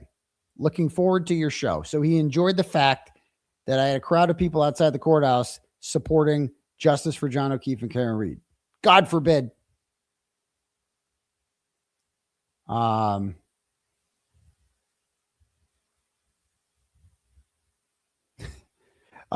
You were amazing. Because I said to him, I go, you were amazing today. This is the time he gave the how dare they speech. When he gave the how dare they speech, I go, you were amazing today. Although she ultimately did, Bev, what we all knew she was going to do, I still think it was a positive outcome. For the first time, we saw a personal side out of her. That accusation visibly stuck with her and was clearly in her head. Her tone immediately changed, and she began to give Lunchbox a hard time. It's just like, these are the messages. How about this one? Yannetti messages me on July 22nd, the day of the rolling rally, and goes, thank you for your continued support. Regarding Tuesday, we are hopeful that everybody supporting us remains peaceful. We have no indication that it would be otherwise, but if there were to be any violence, it would really harm our position in court. I know that you know this, but I felt the need to say it anyway. So here's David Yannetti telling me, like, yeah, make sure, please be peaceful. Like, we don't want any problems. We're just focusing on justice. He knows that I have a crowd. He knows that, like, all, you know, whatever. And I'm like, yeah, I go, thank you, David. You can count on us to remain peaceful. And he goes, I didn't mean any offense. I know that has consistently been your message, but I figured that a reminder to your followers can never hurt. That's it. On June 9th, I wrote to him, I go, regardless of outcome on July 25th, I'm going to hold a protest on the courthouse steps before and after the hearing. I will have a megaphone this time and make sure hundreds of people are there, because I had told them ahead of time. That's it. And David Yannetti on June 9th tells me, off the record, we've gone more public with our comments because we are trying to put pressure on the DA's office to dismiss this piece of shit. Instead, they're digging their heels, and now they are trying to shut us up with a gag order. They tried to have a gag order. Karen is laser focused on defending her innocence. I agree with you. I wouldn't be able to handle it, but she has impressed me with her strength. This black box data is more bullshit, by the way. They are guessing about the route that she took from Canton to Dighton on 129 and extrapolating based upon that guesswork. They have nothing. I go, I've mapped out that trip before. I personally avoid highways during snowstorms because you can't go fast and it defeats the purpose of going on it. I know which way I would drive in a snowstorm from Canton to Dighton, the most direct way, through Easton. Either way, you have to go through Taunton Center. So I assume they're going to assume which way she took without evidence. So they basically were discussing, he has black box data that I can't see, and he's like, it's bullshit. They're assuming she took Route 24, which is a longer way, but it involves highway. But you wouldn't go that way when it snowed. Karen told me that. I didn't take Route 24 home. I took Route 138 home, and I went through the center of Stoughton and Easton because whatever. And so the black box data, they're going to say that like she went, like the amount of miles, I don't know, the amount of they were going to fuck with it. They're going to assume something they shouldn't, basically. And so we're just talking about that, you know, like that's all him and I are talking about there. And so I go, he goes, exactly. And I go, what else did he say here? On June 9th, he goes, another great article by Turtle Boy. You are doing God's work. I go, thanks, David. Imagine that. Karen's Reed's attorney's telling me I'm doing God's work. My pleasure. Thanks, David. I don't know how Karen holds up with all these setbacks. I really hope the feds speed up whatever they're doing. I would break if I was her. I'm like, so all of this shows that like, I clearly believe Karen Reed's innocent. David Yannetti clearly believes Karen Reed's innocent. The evidence is showing that. This is what our messages show. You know, I'll just fucking show you. I don't give a shit about any of this stuff. Like, you can see it. Let's see.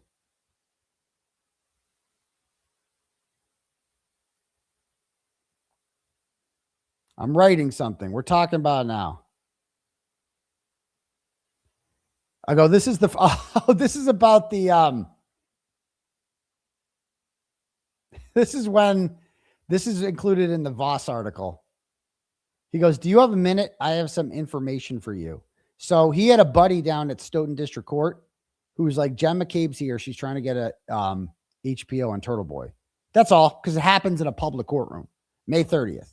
He goes, do you have a minute? I have some information for you. So he calls me and we talk on the phone. He's like, Jen McCabe's trying to get an order on you. I'm like, get the fuck out of here. I'm like, yeah. He's like, I'll let you know how it goes. And then he sends me a text going, HPO denied. And I go, you know, this is the first of, she goes, this is the first of several losses that Jen McCabe is going to have in multiple court settings. You say that again. And I go, what? Nope. I go, no two-party hearing. He goes, nope, you already won. I go, this is the first time I'm genuinely disappointed when a judge issued a ruling in my favor. They tried to make this into a scandal. David Yannetti has information about something that took place in a public courtroom. And then I went on and I gloated about it because that's what I do. When I win in court, you're going to hear about it. You know, you're going to hear about my victories because that's what I do. I spike the ball. Okay. You are a class act. Karen and her parents, thank you. I go, my pleasure. I said, this is back when Karen Reed's legal defense fund was first starting. And I did a show and I donated half of everything I made that night. I was the first person that actually donated to Karen Reed. A lot of people don't know that. I was the reason she didn't even have a defense fund. I'm like, you need to get like a defense fund or something, a GoFundMe or some shit like that, you know? And she's like, do you think people would actually donate? $1.1 million later. Yeah. But it was all Nick Rocco though. Nick Rocco did that. This is Nick Rocco's movement, not mine. So anyway, yeah, I said half of all. So I got the ball rolling by donating half my donations from that one night, you know?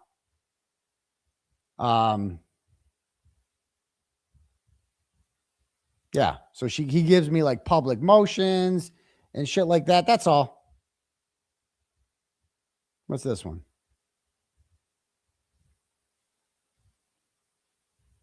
Anyway, you see here, he's just giving me like, this is what we're doing this week. Here you go. He's treating me like a reporter. It's this crazy concept. He's like telling me stuff that's like going on in courtrooms. What else do we have here?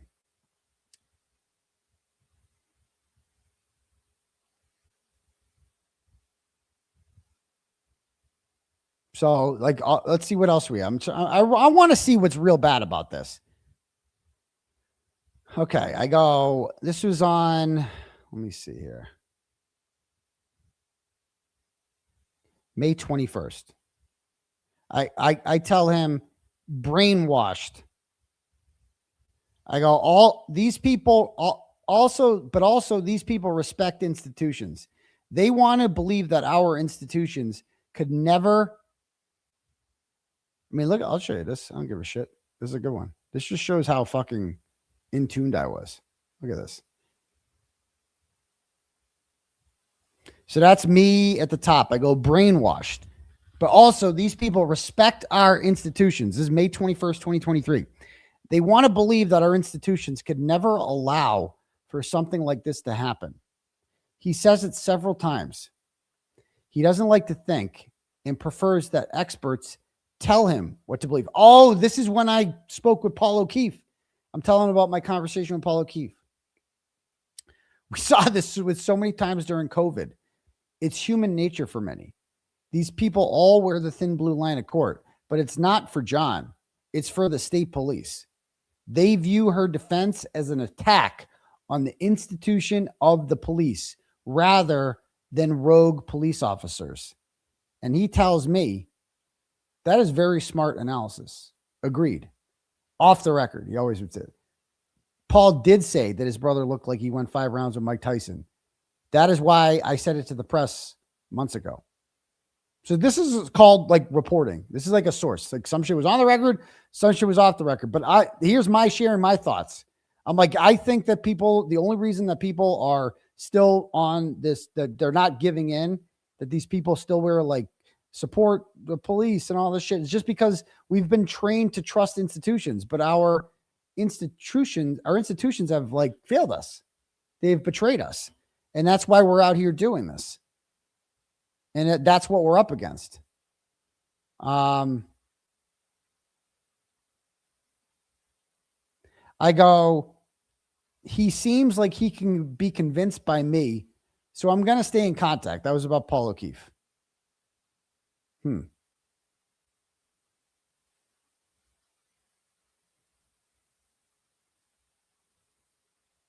Yeah. What else? I goes, let's see. He goes, do you know where Brian Albert is living now? Do you? Because they had to serve him. And they got mad about this one. They go, he sent me a message on May 10th. He goes, our entire team is digging your t-shirts. Those are the How Long to Die in Cold shirts. So they dug those. I go, I'm going to sell them all over Kearney. That's all he says. And I send him a message that he does not answer. Like I send Yannetti this message. I go, press inquiry. I was like all official and shit, like reporter 𝗃𝗏𝗺. Press inquiry regarding murder investigation. Attorney Yannetti, I'm reaching out for comment on a story I'm working on regarding the investigation into Karen Reed. Many of my readers have asked questions that have been unable to answer or probe because the answer does not appear to be anywhere in the court documents. Does the Commonwealth still possess Karen Reed's phone? Has the Commonwealth downloaded the data from her phone and provided it to the defense? Has the defense requested an image of Karen Reed's cell phone from when it was handed over on January 29th? To your knowledge, did Trooper Michael Proctor or Nicholas Garino physically possess Karen Reed's cell phone? Did Karen Reed's cell phone pings indicate that her vehicle was driving towards Meadows Avenue while John O'Keefe's cell phone indicated that he was inside 34 Fairview Road? In your experience as a prosecutor and criminal defense attorney, is it abnormal for the prosecutor to withhold key evidence to the defense? Look at me all like proper and shit. Like, you know, trying to get answers. How dare I? Okay. Anyway, so we don't discuss anything like bad. Like, what is the bad part here? Like, I went through all my messages with Yannetti, and I failed to see anything bad. Okay. I mean, here's more messages from him. I don't care. I go, have any Boston police officers in uniform come to court dates? I've received some emails from Boston cops telling me they're all with me and that their non-attendance at these things is a statement in and of itself. That's true. They do not seem to support this prosecution. I have never seen a murdered cop not have fellow officers in uniform for court dates. Okay. And he goes on to say, right, I have more than one current Boston cop message me privately to tell me that Brian Albert is a raging asshole and our theory makes more sense than prosecution. And this is all true. Boston cops were reaching out to us about this stuff, you know? And yeah, I mean, it's like, I feel during these, but you're going to read it. I mean, it's all out there. It's all out there. But are you seeing any, like, where's the criminality here? Where is the bad part? All you're seeing is two guys. And by the way, I hadn't been charged at this point, you know?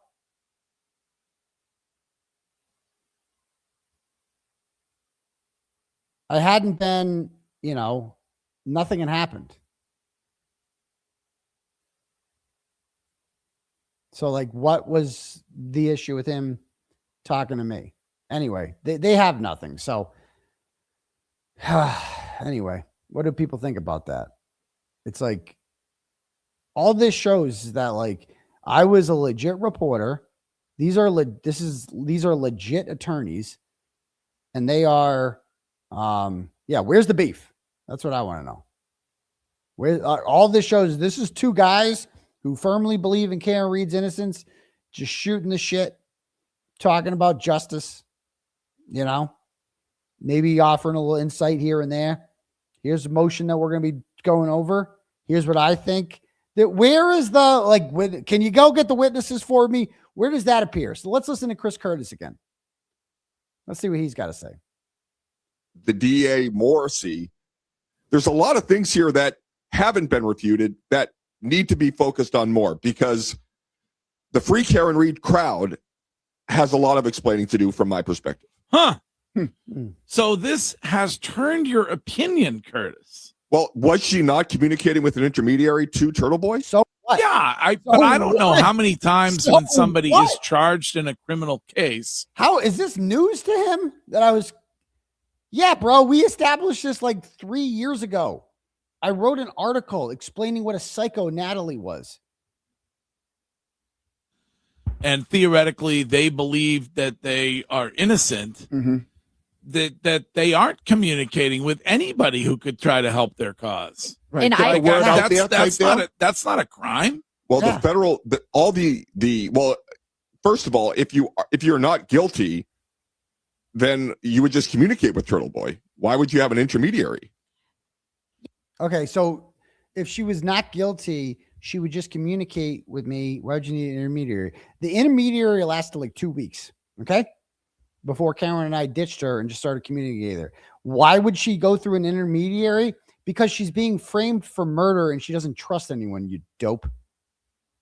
Okay? If you were being framed for murder, you probably wouldn't just trust somebody called Turtle Boy too. Right? What does she know about me? How does she know I'm not going to, like, take the position that Karen Reed's guilty and use my influence to do that? Right? So she has to be careful about who she's talking to. Duh. And so she went through an intermediary. She's like, so what does it matter? Like, how does that change the fact that John O'Keefe wasn't hit by a car, my dude? Yeah, but didn't we already know this? Yes. Like, if I you didn't ever, know that. I don't know. You're I retarded. think when we were actually going through the case, Curtis, we talked quite frequently about how much Karen Reed talked to Turtle Boy and whatever. Like, to me, this doesn't change my opinion at all, because I was sure of it, that Karen Reed had some communication with Turtle Boy. If I was Karen Reed, I probably would too. Yeah. I mean, is that to get her message out there of innocence? Yeah, because I'm fucking awesome. And I'm going to get the word out there. Why wouldn't you communicate with me if you're Karen Reed? You'd be retarded not to. Right? Who else are you going to call? Nick Rocco? Boston Brandy? What's she going to do for you? Who are you going to call? Who are you going to, Tima? Woman beating Tima? You going to call him? What are they going to do for you? I would say the federal investigation is the same as the state police officers that were telling me, wait till you hear the voicemails. What? The way in which the federal investigation was achieved was, in my view, not above board. What? What was the federal investigation was achieved not above board? What does that mean? They went to the feds. Clearly, they went to the feds and said, look it, this case, this woman's being framed for murder and the killers are walking free. You might want to look into it because the DA's office is covering this up. That's literally what the feds exist to do, is expose public corruption. So you might want to like look into that. So what's not above board about that, sir? Go on. Well, the article, I read it, and it suggests that the whole entire conspiracy, if you will, if you want to call it that, was cooked up between Karen Reed, her attorneys, and Turtle Boy.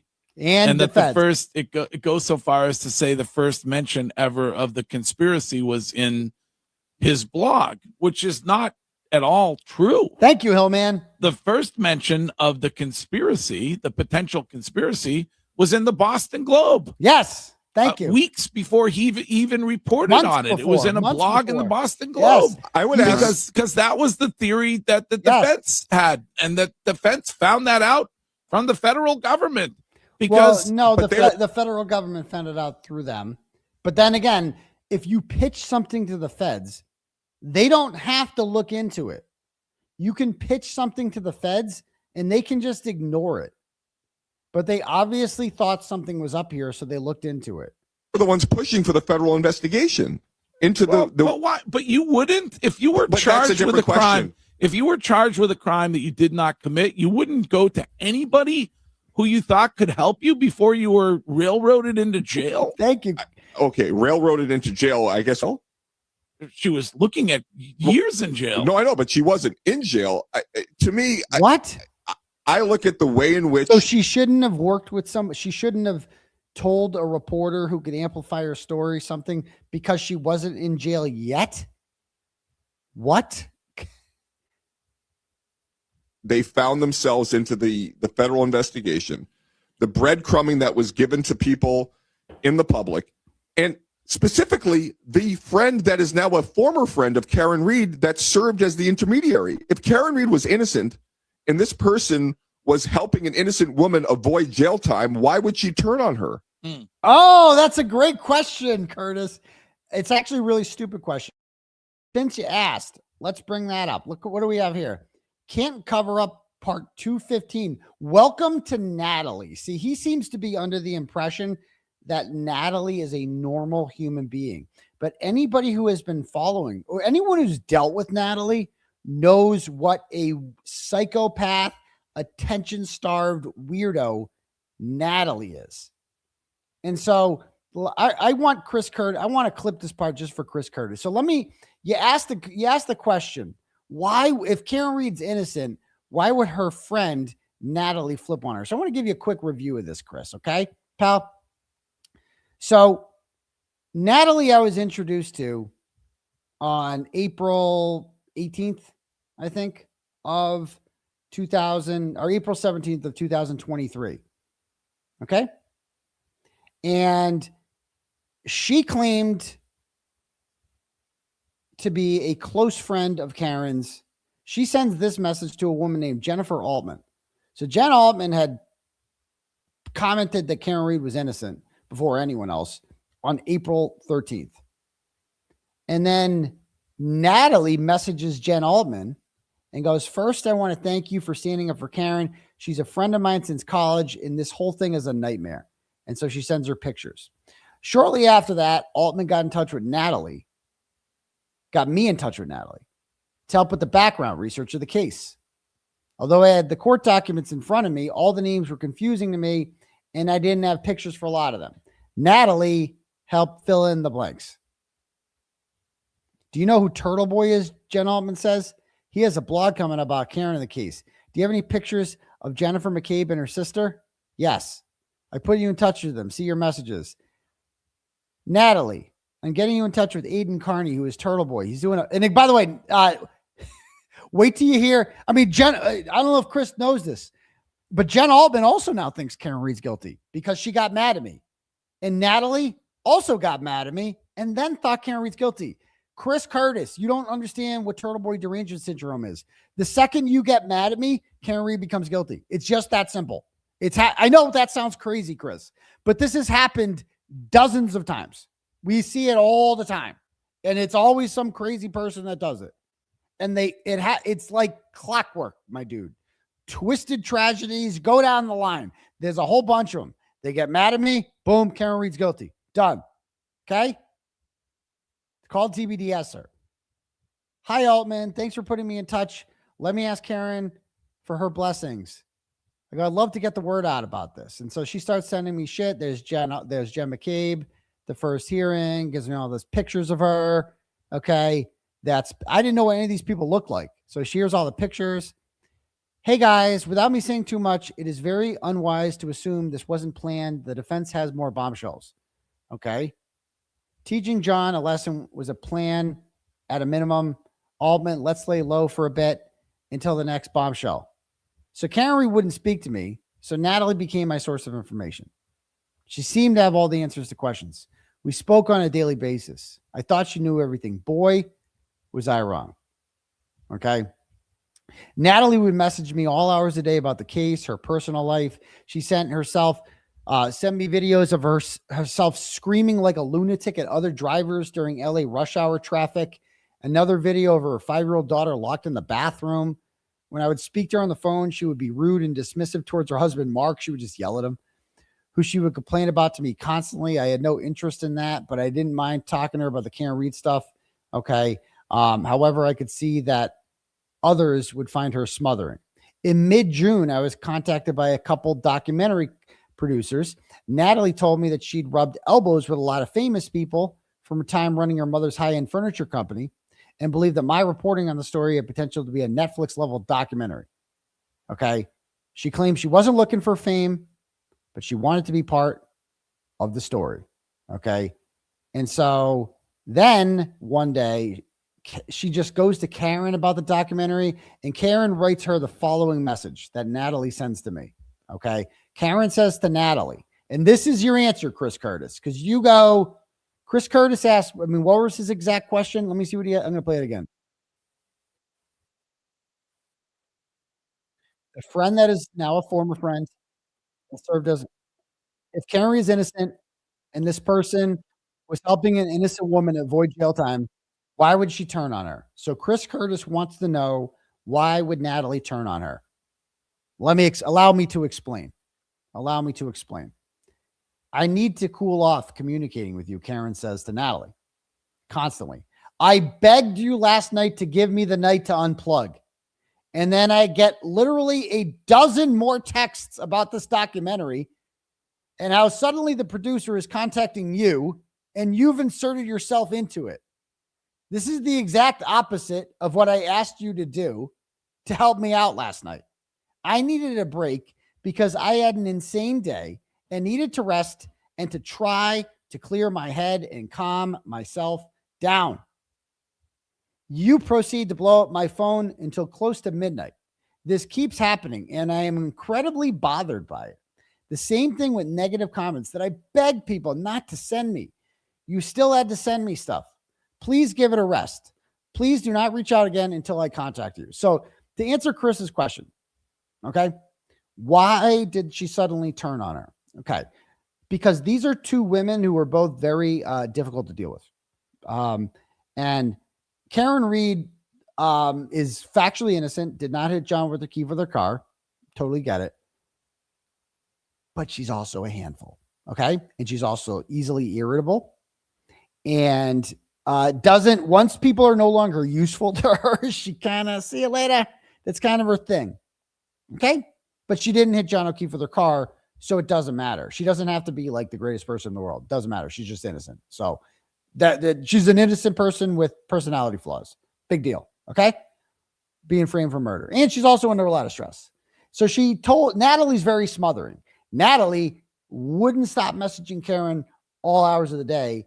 And Karen had vented to me about this privately and been like, Natalie just needs to chill, and Natalie. And so this is how, so after getting a message like this, a normal person that got a message like this, and I've gotten messages like this from Karen. I would call her after. I'd be like, hey, I'm sorry. I didn't mean to cause you any problems. I didn't mean to stress you out. My bad. I won't, whatever. If I did, she's gotten mad at me before, as you know, But we always worked it out. A normal person, when they see a message like this, basically somebody expressing their frustration, they're having to me, there's nothing wrong with this message. They're like, it's polite. This keeps happening and I'm incredibly bothered by it. Not like you're a pain in the fucking ass or anything like that. This message from Karen Reed is very professional to me, and like, as far as, and not like shitting. You can tell she's kind of holding some shit in. Okay. And if I were Natalie and I got this message, I'd be like, no problem. I would give it a week, you know? Or I might even call her and just apologize. Be like, hey, sorry, I didn't mean to blow your shit up like that. I know you're under a lot of stress. I get it. I'm adding more stress to your plate. I didn't mean to do that. You know, I get it. I'll back off. You know, that's all I'd say. That is all I'd say, is I would just call her and be like, my bad. And I have been in this situation before with her. And like, there'd been times where she'd get mad at me about something and I call her and I'd be like, my bad. I didn't know. I was always being like, my bad, my bad. But Natalie can't deal with that. Natalie says to Karen, Natalie says to me, this is her response to that message. I sent her like 6 texts. Why is everyone such an asshole? Oh, only 6. You only sent 6 unresponded texts. Why is everyone such an asshole? Right. So I thought they were like best friends. Boy, was I wrong. As it turned out, Karen barely knew Natalie. And the two of them did not run in the same social circles. Natalie just saw Karen's story in the news and wanted to be part of it. When she got the message from Natalie, she didn't even remember who she was. Okay. So for her to be stern with Natalie about blowing up her phone, I knew that Natalie had likely gone too far. I couldn't imagine being in her position, but I don't blame her for feeling that way. But instead of respecting Karen, giving her a week to cool off, Natalie complained to me about what a bad friend Karen was. This was Natalie's response. I sent her like 6 texts. Why is everyone such an asshole? Here I help everyone. I didn't insert myself. All I did was ask a client who's a 5-time Emmy winner her opinion. And she said, all is good. So I was just reporting back to Karen. I have done nothing but defended her from the beginning. Now I might talk to Brian, who was the TV producer guy. He was the documentary guy I was talking to. And show how everything and all this came about. I can be a son of a bitch too. So if that answers your question, Chris, Karen just asked for some space because Natalie, the friend, was smothering. That's it. Natalie responds by saying, I can be a son of a bitch too. And I go, hey, just seeing this now. I'm at the dentist. What do you mean that you can be a son of a bitch too? It doesn't matter. Everyone is a jerk. And I can be too. I cannot believe anyone sends me a text like this when my heart has always been in the place. This is such a low blow from her. I'm devastated and humiliated. I can't talk. I'm too upset. Over a text saying, can you give me a little space, please? So does this answer your question, Curtis? Does this seem like a woman who has it all together, Curtis? I go, I don't know the details of your conversations with her, and I'm sorry you're hurt. You've done a lot to help her. Let's stay focused, though. This isn't about me, you, or anyone else. For all the people out there that's like, Turtle Boy, this was all about you the whole time. I mean, every single fucking message I have shows the exact opposite, doesn't it? Let's stay focused, though. This isn't about me, you, or anyone else. It's a horrible injustice. I've never been wrongly charged with murder and framed by powerful people, so it's hard for me to relate to whatever emotions she's experiencing.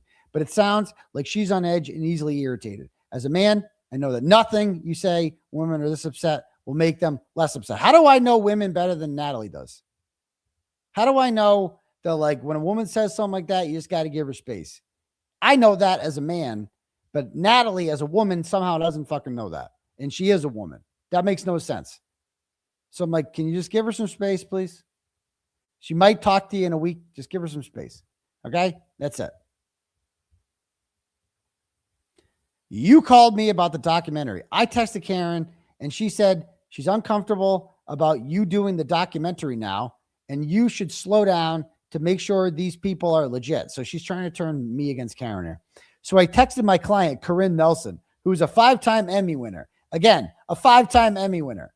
I asked Corinne if this was legit because I wanted to make sure you and Karen are in good hands. That's all I did. I didn't insert myself. I did my job. I promise you both, or at least I took it as a promise, that when it was documentary time, I would ask my contacts for advice since I'm born and raised in LA, the entertainment industry, my clients and friends. I didn't insert myself. I even told him this morning that I don't want my name in this. I text Karen my findings, this guy is the real McCoy, and if there's anyone you want, it's him. I never send her negative texts. I know you didn't. Just think you have to remember, she's not in a normal state of mind. I stopped sending her screenshots of Proctor's wife back in March, and she blew up at me for that. But then in April, she asked me to put together a report for her attorneys. Yeah, because she's using you. Okay, Natalie? This is what Karen does, okay? She's also like being framed for murder, so like give her some grace. You know what I mean? This is like, I'm not done Patsy. I'm not a dumb Patsy. I'm a savvy businesswoman who analyzes and is strategic about everything. I also have feelings. Nothing is worse than feeling humiliated. Maybe for once I put myself first. Now I will. It's showtime, folks. You like that, Curtis? Have we answered your question yet, Chris Curtis? I'm not some patsy. I don't know what that means. You don't have to. I'm devastated that she wrote such a nasty message. I'm like a complete fool. Okay, you know, just some of the language you're using about being a son of a bitch and it's showtime. It sounds like you're really mad at her and want revenge. See, I knew this was coming. Maybe I misread that. I don't do revenge. Oh, totally not. But I'm sure you'll screenshot this and send it to her. I didn't. Because I'm like, that would just make Karen Reed more upset. And I'm like trying to make them happy. It's like they're all fucking like this, bro. All of them. Every fucking people like, I had a discussion with someone about this today because some people will say, well, you're the common denominator with all these women. I don't think I am. I think my line of work is the common denominator. I think that I have this unique brand of like journalism, but also like very loud and brash and not giving a fuck and, you know, amusing and all that shit. Like I do all that. And I think that just attracts crazy people. It does. Not that you're all crazy. Some of you are crazy. Like 5% of you listening right now, you're like out there. You're like, oh yeah, you're the crazy one. Actually, I don't know if you know that you're the crazy one. Probably none of the crazy people are out there. They're like, yeah, I'm crazy. Cause you don't realize you're crazy if you're crazy, but you are in fact crazy. And Natalie's crazy. Anybody that did all this shit that Natalie did and like got herself so involved in something that had nothing to fucking do with her, probably a little bit crazy. Just saying. A little bit crazy. And they're drawn to me because I will engage with them. That's the problem, is I engage with these people. I respond to your messages. You know? You send me a message saying, hey, daddy, I respond. You know? Yeah, the eyebrows, you are totally normal. Yeah, totally. Yeah. Goes on to say, he works 10 miles from me. I go, I'm not an instigator. I'm a problem solver. If Karen is going to throw me out of her life, then why not me with Brian? I go, I don't appreciate the insinuation that I'm screenshotting our conversations. I would never do that to you unless you turn on Karen Reed, then go fuck yourself. I would also never do that to her because it's a huge distraction from what we're trying to do here. Showtime, meaning I'll meet with Brian. The Sony lot is 10 miles from my factory. I told him he has to come to me. I won't go to Sony. But I also told him I won't talk to him after I talk to Karen and after the trial is over. See, I'm such a good and careful friend, and here she treats me like shit. I go, I'm not justifying anything she said to you. I'm just pointing out it's a distraction. You know, people say things when they're upset.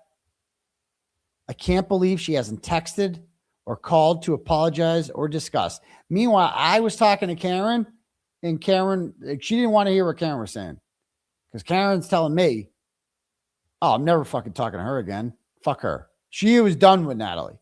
She's like, fuck, that chick is fucking tapped, Aidan. I'm not talking to her again.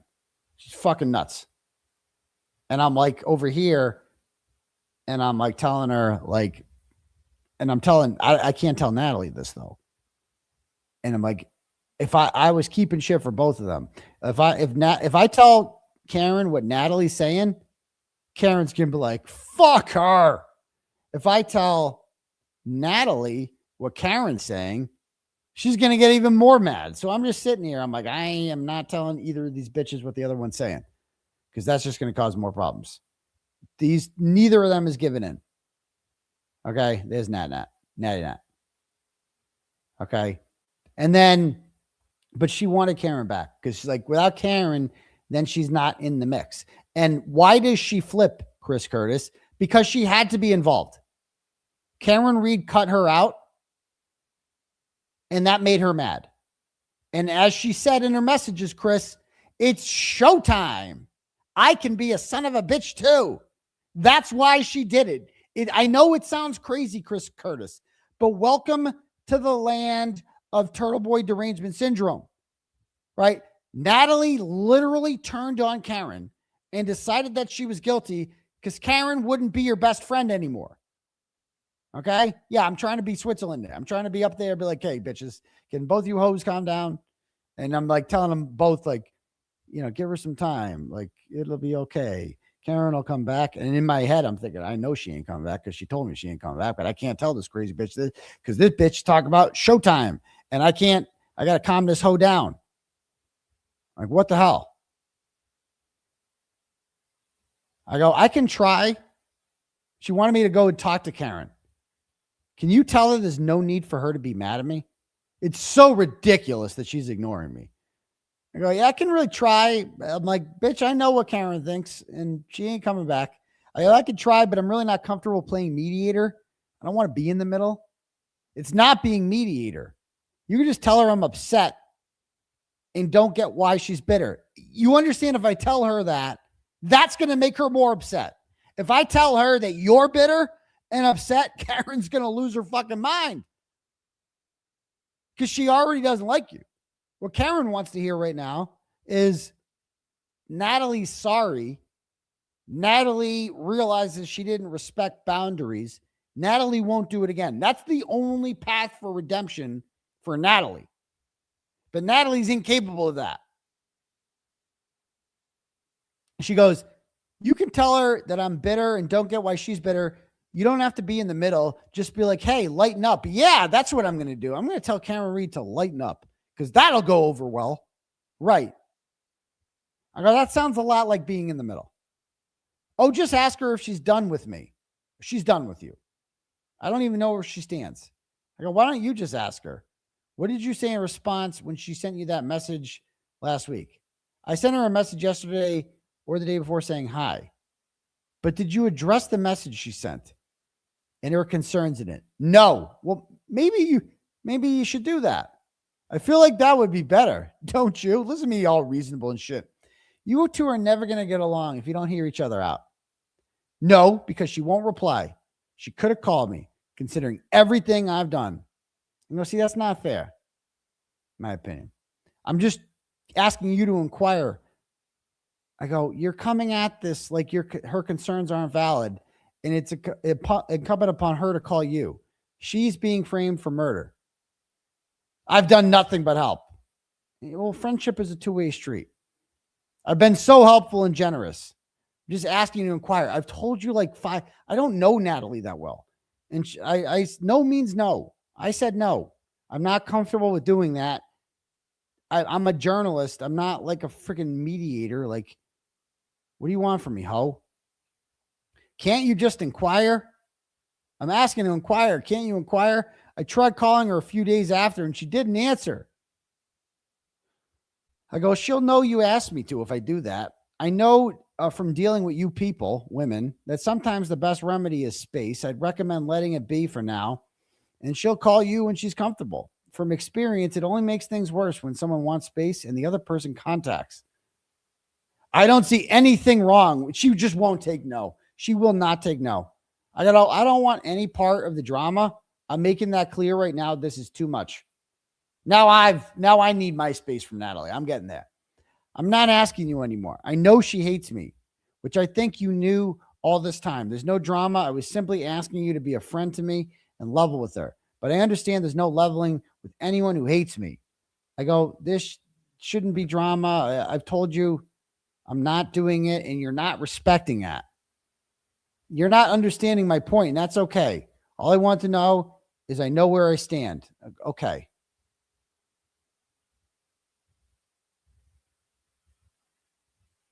And then she sends me a message, and she goes, she sent screenshots of people acknowledging her efforts and complained that she wasn't. And I have her whole phone extraction. She's, you know, who's like her therapy was 𝗀𝗲𝗃𝗀𝗃. So she's in reading and J. Robert, what's his name there? Racist guy. I forget his name. Whatever his name is. You know who I'm talking about. 𝗺𝗲𝗺𝗃𝗺. So she's in the messages with 𝗺𝗃𝗺𝗃 and 𝗀𝗲𝗃𝗃, and she's just bitching about Karen. Oh my God, she won't return. And 𝗀𝗲𝗃𝗃's just like, the feds.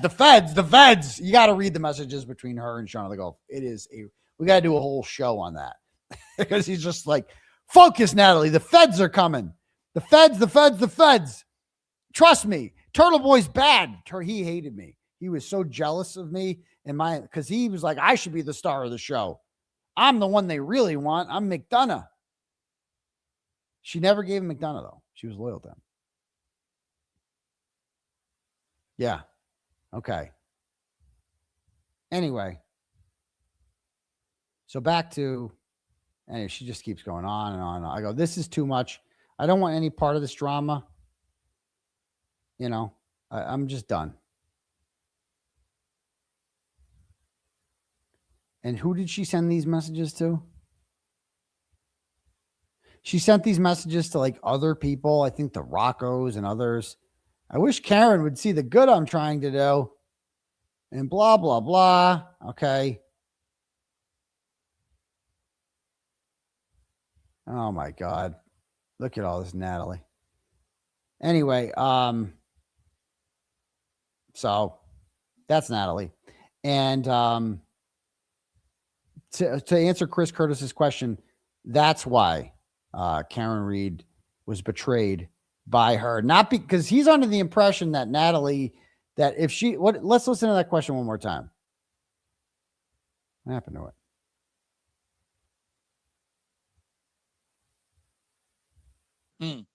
You know why? And specifically, the friend that is now a former friend of Karen Reed that served as the intermediary. If Karen Reed was innocent and this person was helping an innocent woman avoid jail time, why would she turn on her? Did we answer your question, Chris? Does that answer your question?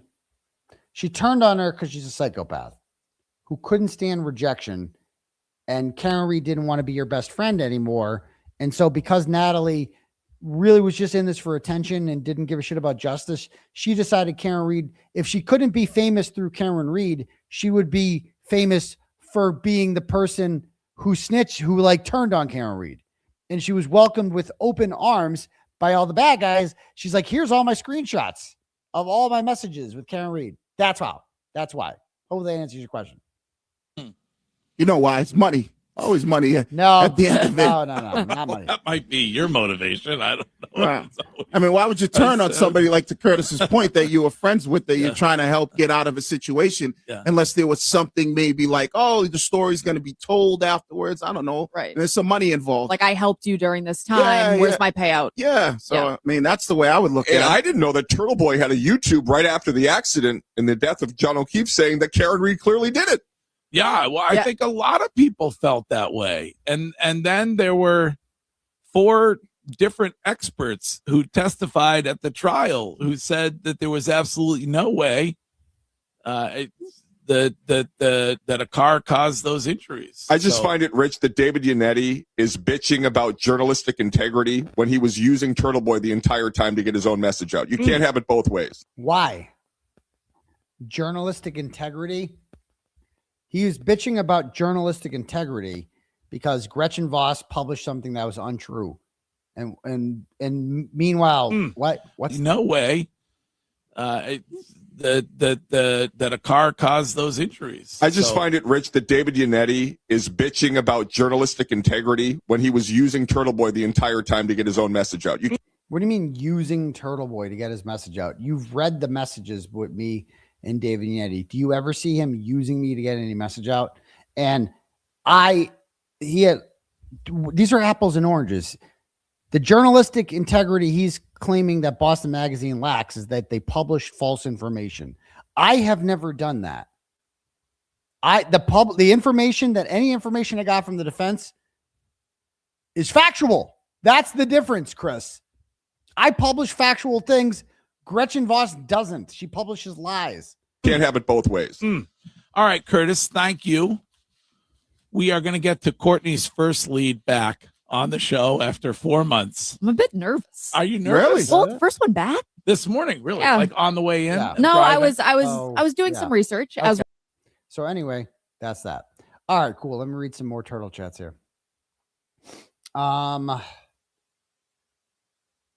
we started reading turtle chats and then we got into everything and here we are. Okay. Lex P sends $10, goes, I passed you on your run today. LMAO. Was gonna beep, but I made it awkward by just staring. LOL, sorry. You could beep. Were you on Main Street? I went for my jog today. I did 6 today. Felt good. Jumped right in the pool as soon as I got home. Felt great. Kids were over today. We went swimming. It was dope. So yeah, shout out to you out there. Kimberly sends $50 and goes, I've been a fan since the 𝗺cie𝗶𝗃𝗀𝗧 days. Oh, that pervert. Impressed with how you're handling yourself. Standing with you as a transplant in North Carolina. Well, thank you very much. I honestly forgot what 𝗺cie𝗶𝗃𝗀𝗧 even did, but I remember he was a big scumbag. Thank you. Melissa sends $25, goes, never forget who you are, Aidan. You are Turtle Boy, the man who exposes corruption, whose work is read and used by the feds. Your time is precious now, and we all need to focus. You have evil forces working against you, and drama is a detrimental distraction. Amen, sister. Amen. Big reason why I want to squash that shit with Nurse Kim before it became anything. Absolutely not. See, I don't mind the others. Like, they're losers. But Kim means something to me. So it's like, I don't give a shit about the others. You know, they can go fuck themselves. I don't give a shit about any of them. You know, but I was not going to lose Nurse Kim. We weren't going to lose her in the divorce. That was not going to happen. We wasn't going to allow that to happen. So thank you for that. Danica sends $10, goes, thinking you're one of the most authentic creators out there and respect your steadfastness. Also, I love Melanie Little, keeping things very real for us. Yes, love Queen Melanie. Don't agree with everything you say or how you say it, but I appreciate that you aren't fake. I feel like a lot of content creators cannot stay consistent. Yeah. Where do you meet this guy BLT or, or a Cryford or Naniel. Yeah. Jesselyn sends $5, goes, for the Fly Swatter Fund. I got one coming. Laura sends $10, goes, Melanie Little said a lot of golf tournaments have a dinner and buy tickets just for that. She suggested you do that. Those that don't golf will pay to go to the event dinner. Joe Flipper had made a fly video with you. I saw it with the Breaking Bad fly scene. Hilarious. Yes. Thank you for that. Next we have,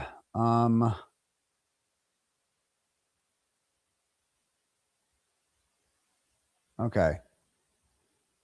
Where'd it go? Steve sends $20 and goes, get yourself bug assault gun from Amazon. Flies don't stand a chance. Someone else recommended that. I'll check it out. Kelly sends $25 and goes, you must get tired of running PR and telling people how to deal with a public presence. Your job isn't for everyone, but everyone thinks they can do it. I bet Nurse Kim is a great nurse, but I'm not sure this is the best life for her. Among others, they are Karen Reed trial casualties. Well, just give her a break. Okay. That's all I'm saying. All right, thanks. Next, Barry Lewis since $25 goes, where were you on January 29th, 2022, Gretchen? So we're just cool again, Barry? Do you remember a month ago when you called my ex-wife like a nut job and left a voicemail? How the fuck did you even get her number, Barry? And you left a message with her saying, accusing me and Daniel of sleeping together and being in on some shit. Do you not remember that message you left my ex-wife? She had no clue who you were. I didn't know what you were talking about. And now you're giving me $25? What is going on, Barry? What is going on, man? Are you with me or are you against me? Can you leave my ex-wife alone, please? Jesus, Barry. Thank you for the $25. Okay. I deal with some nut jobs. Okay. Craig Casey was murdered by Colin, sends $5. Goes, justice for Craig Casey and John O'Keefe. Please do the Chris Albert and Courtney interviews. I was listening to Chris freak out. What was he talking to Courtney about? Yeah, I never went over those. I still need to. You're right. Thanks for the reminder. Next.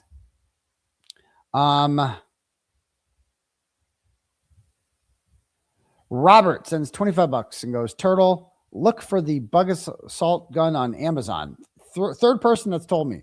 It's a plastic gun that shoots a spray of table salt. Isn't my house just going to get covered in salt if that happens? I looked it up. I watched it on Amazon. And it's like, so you just shoot salt everywhere? How is that any different from what I'm doing now with, spray? Anyway, next. Bell sends $15, goes, please give a shout out to cousins Courtney and Tommy. This normal soccer mom says Turtle Boy was right. Can't wait to get this all behind you after December. I can't wait myself. It's just like, I can't wait to be like a real normal dad, because normal dads aren't supposed to have pending indictments. And so that's going to be great when I no longer have to worry about any of this shit anymore.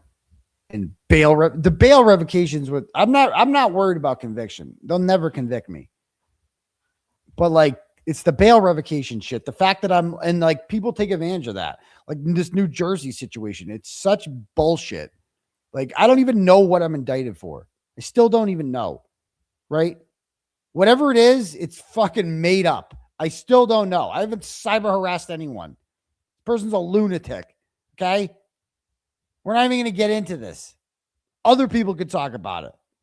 I want nothing to do with this person. Like, nothing to do with them whatsoever. Haven't wanted anything to do with them in quite some time. And I got to worry about people like her because I'm on bail. That's the problem. Is like any lunatic in any state in this country could just walk into a courthouse and be like, Turtle Boy is cyber harassing me. I don't even know this person. It's insane. Anyway, thank you. Ruth sends $100, goes, Doctor, I support you 100%. Can you stream your show and put it behind a paywall so those of us who live all over the country can see it too? That would be dope. I feel your stress, but keep going. We're ride or die. People suggested that for the Wilbur show, but that I don't think so, because I want something authentic just for people who show up. That, no offense, but like I want to have an experience that people you got to be there for it, to experience it, and we're gonna have that. So thank you. Deb sends $10, goes, is she in a straitjacket? Who? Natalie? Probably. Callie Twins Kelly sends $25, goes, thank you for your relentless fight, saving our free speech.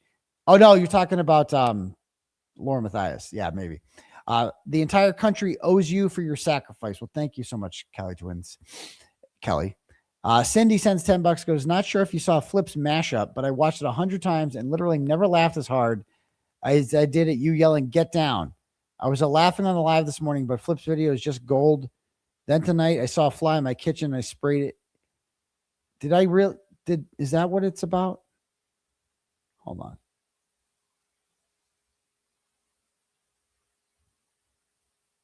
Hold on. I'll play the video. I'll find it.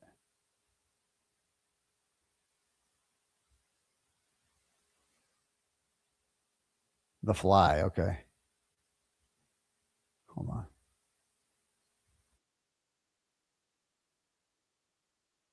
Hold on.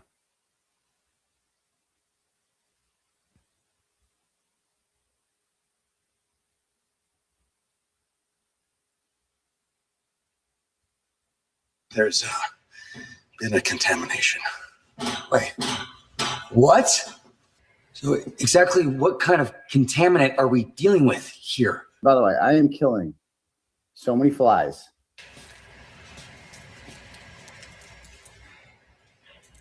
Fly. I don't know how they got in here. If they had babies in here or something. What do you mean? A fly, like what do you mean? I mean, a fly, a house fly. It's like out of control. I've killed like 100 flies. We need to take this very seriously.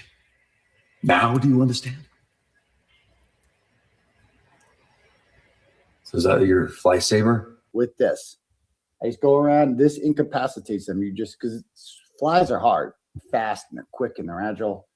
And so you just got to spray them with this, and that incapacitates them. That makes them like dizzy. They start flying weird. They're not so fast then. And then you got them. Then you just smush. This is a swatter. It happens to work quite well, thank you. Another fucking fly.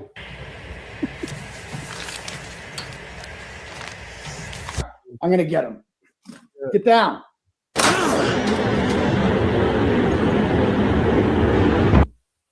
Die. He's gone.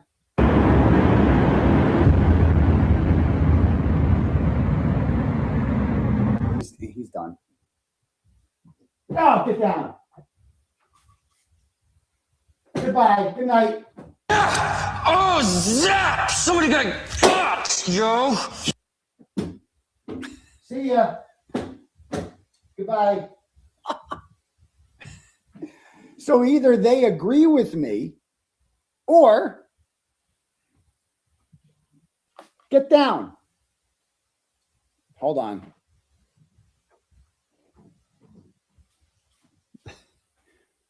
Done.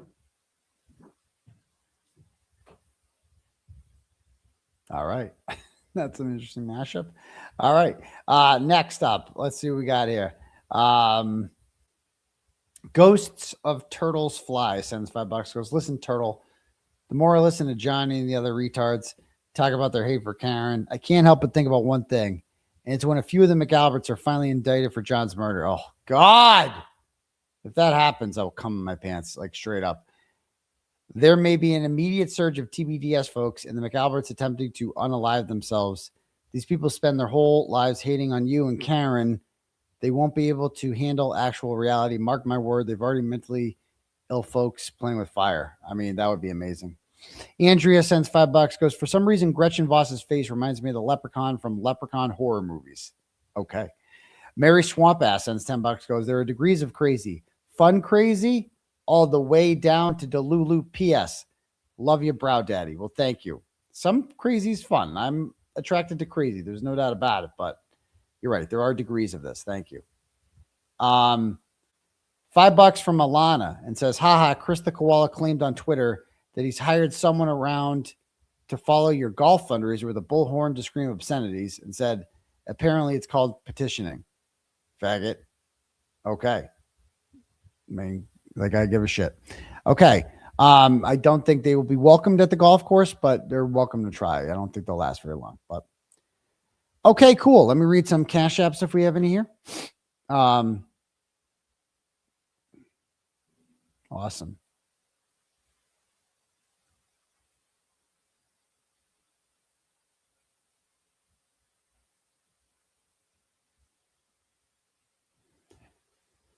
All right, Chelsea sends $10 and goes, Natty 90069, the zip code for West LA.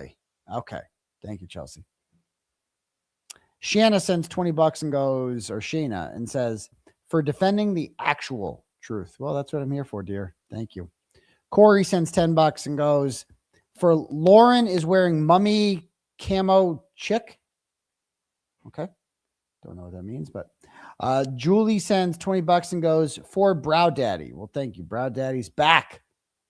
Holly sent $20 earlier and says, thank you for making up with Nurse Kim. She's good people. Agreed. Kayla sent $40 earlier and said, free Turtle Boy. Thank you, Kayla. Amy sent $5 earlier and says, love you, man. Keep up the great work. I will do that.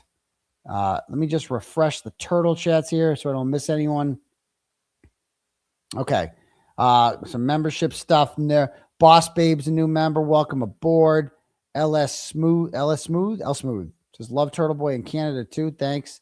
Chat Rats, love you, Fly Daddy, says Angel Baby. Awesome. Love the Chat Rats. ProHawk VJ is a new member. Welcome aboard.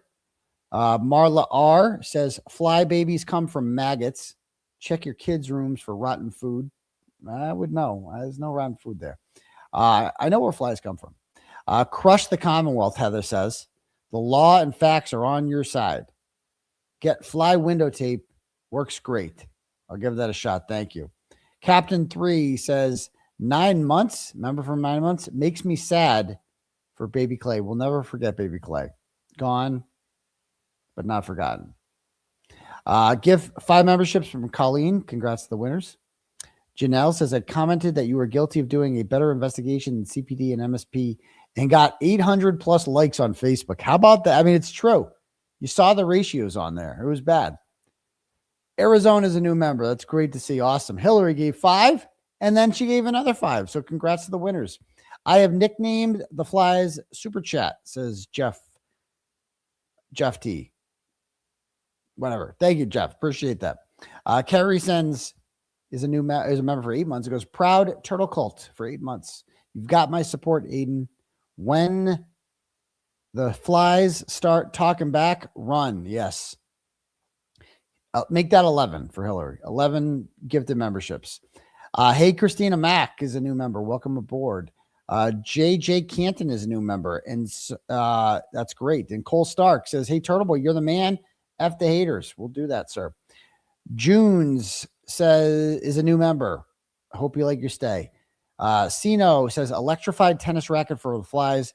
Make them ride the lightning. Yes, that's the plan.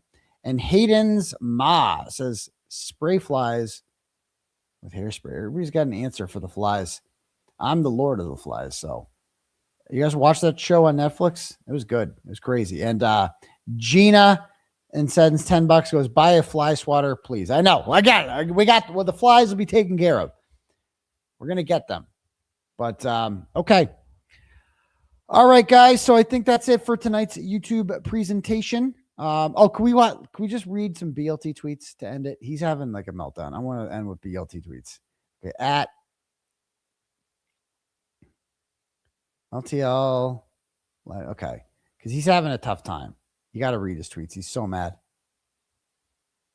Okay. He thinks he's like a serious journalist. Lawyers for the Massachusetts State Police instructors charged in Enrique Delgado Garcia's death are seeking text messages involving State Police Colonel Jeffrey Noble. The defense believes those communications could reveal how department leadership discussed the case, the investigation, and decisions made after his death. The request to be part of a broader defense effort to maximize whether the investigation was handled fairly and independently, and whether the messages contained information that could help the accused troopers. No new charges or major ruling were announced. The main developing is the ongoing fight over the evidence and discovery. I mean, it's so boring. I'm bored just reading this. They have pleaded not guilty to involuntary manslaughter and causing serious bodily injury. Penton faces a separate perjury charge. Prosecutors alleged Delgado Garcia suffered concussion-like symptoms. Okay. And was allowed to box again the following morning when he suffered fatal brain injuries. Bottom line, the defense is now looking beyond what has happened inside the gym and examining what senior state police officials said privately about the case. Those texts could be, I mean, I've never seen anybody who is like more useless than him. Okay.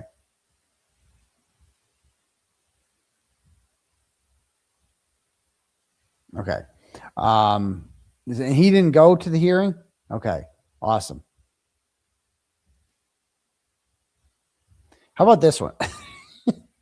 I thought this was an interesting one. He goes, I only talk about my emotions to get sympathy and emotional support from my audience. I think he's being sarcastic there.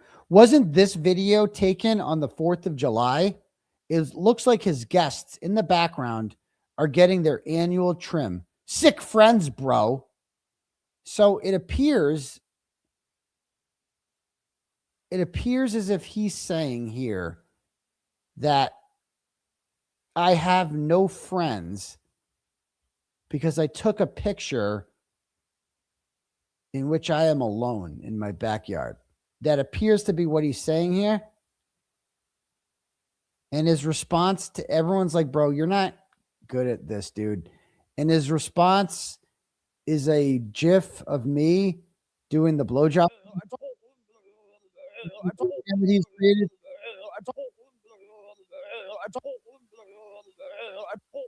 What? I'd be falling asleep too. People are like, why are you posting this? Your posts never make any fucking sense, bro. You're so bad. This makes no sense. Like, bro, what are you doing? You're like, if every time I tweeted, it was all, no girlfriend would find this behavior attractive. Just say, exactly. That's why you can't have a girlfriend. What a pathetic attempt at a burn from a grown man. Yeah. I mean, this is just like, bro, what are you doing?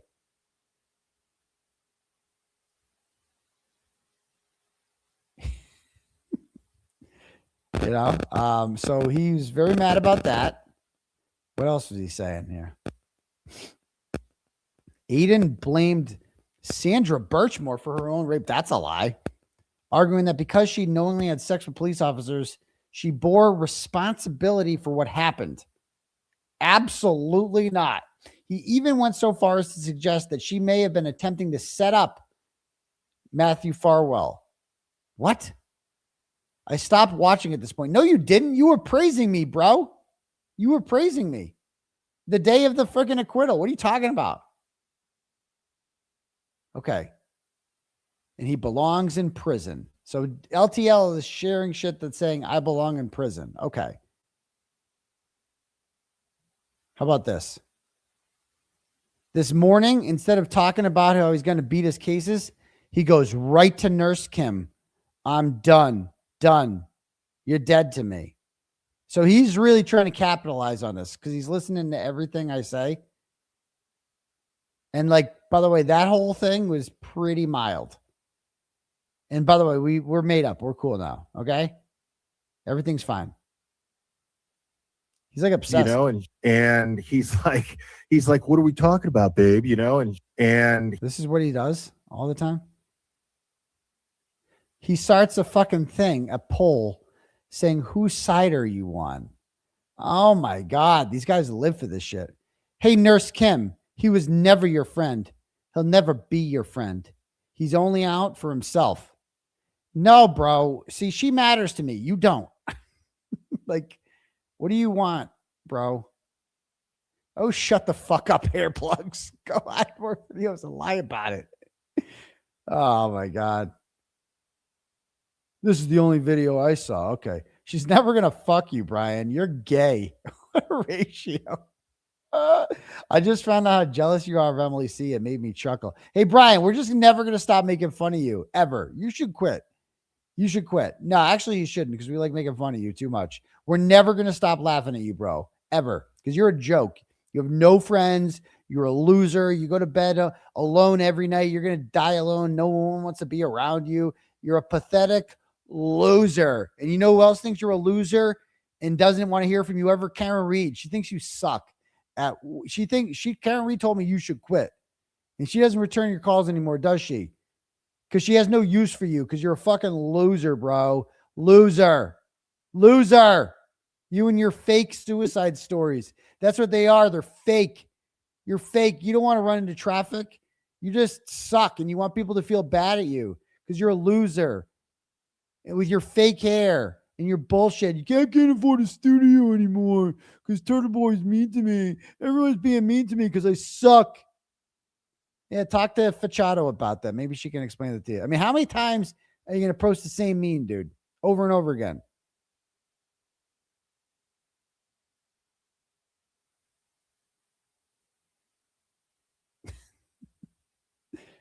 Once a traitor, always a traitor. Is that you, Turtle Boy? No, bitch. You know it's me. I use my real name. My ex-girlfriend hacked in all my burners, so I can't use them anymore. Nice ratio, Rogaine. Imagine like if every time I tweeted, I just got shit on this much, I would just quit. But that's me. He's like, oh, I have body cam footage of Foya. What's this, babe? What? So he's trying to be funny?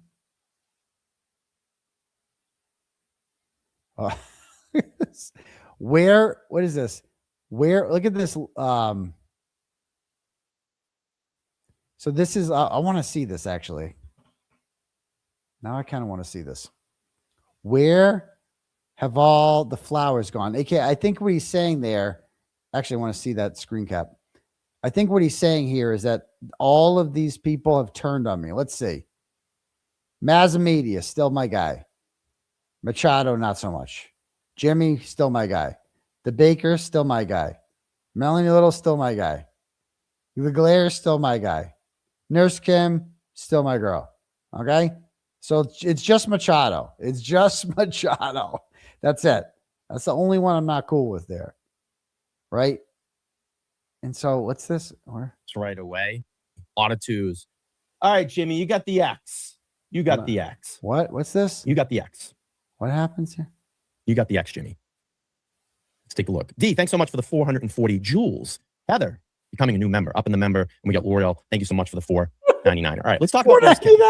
Okay, right, let's talk about Nurse Kim. I think, and I'm probably going to put an X on this right away, because there was a fracture in the community yesterday. And this started circulating online. TB had some things to say about Nurse Kim. I think Nurse Kim's out. I don't think she wants any part of this anymore. I don't think she's a turtle rider anymore. I'm going to give her an X. And this is the reason why. This is the reason why. Let's pull this up. Dude, you're so gay. Let's pull it up. Let's pull up the clip. You gotta pull the clip up. Oh, no. Let's play the clip. I don't know what Nurse Kim said. I like purple clip. Okay. Hey, you got out and walked past me. Was that you? Huh?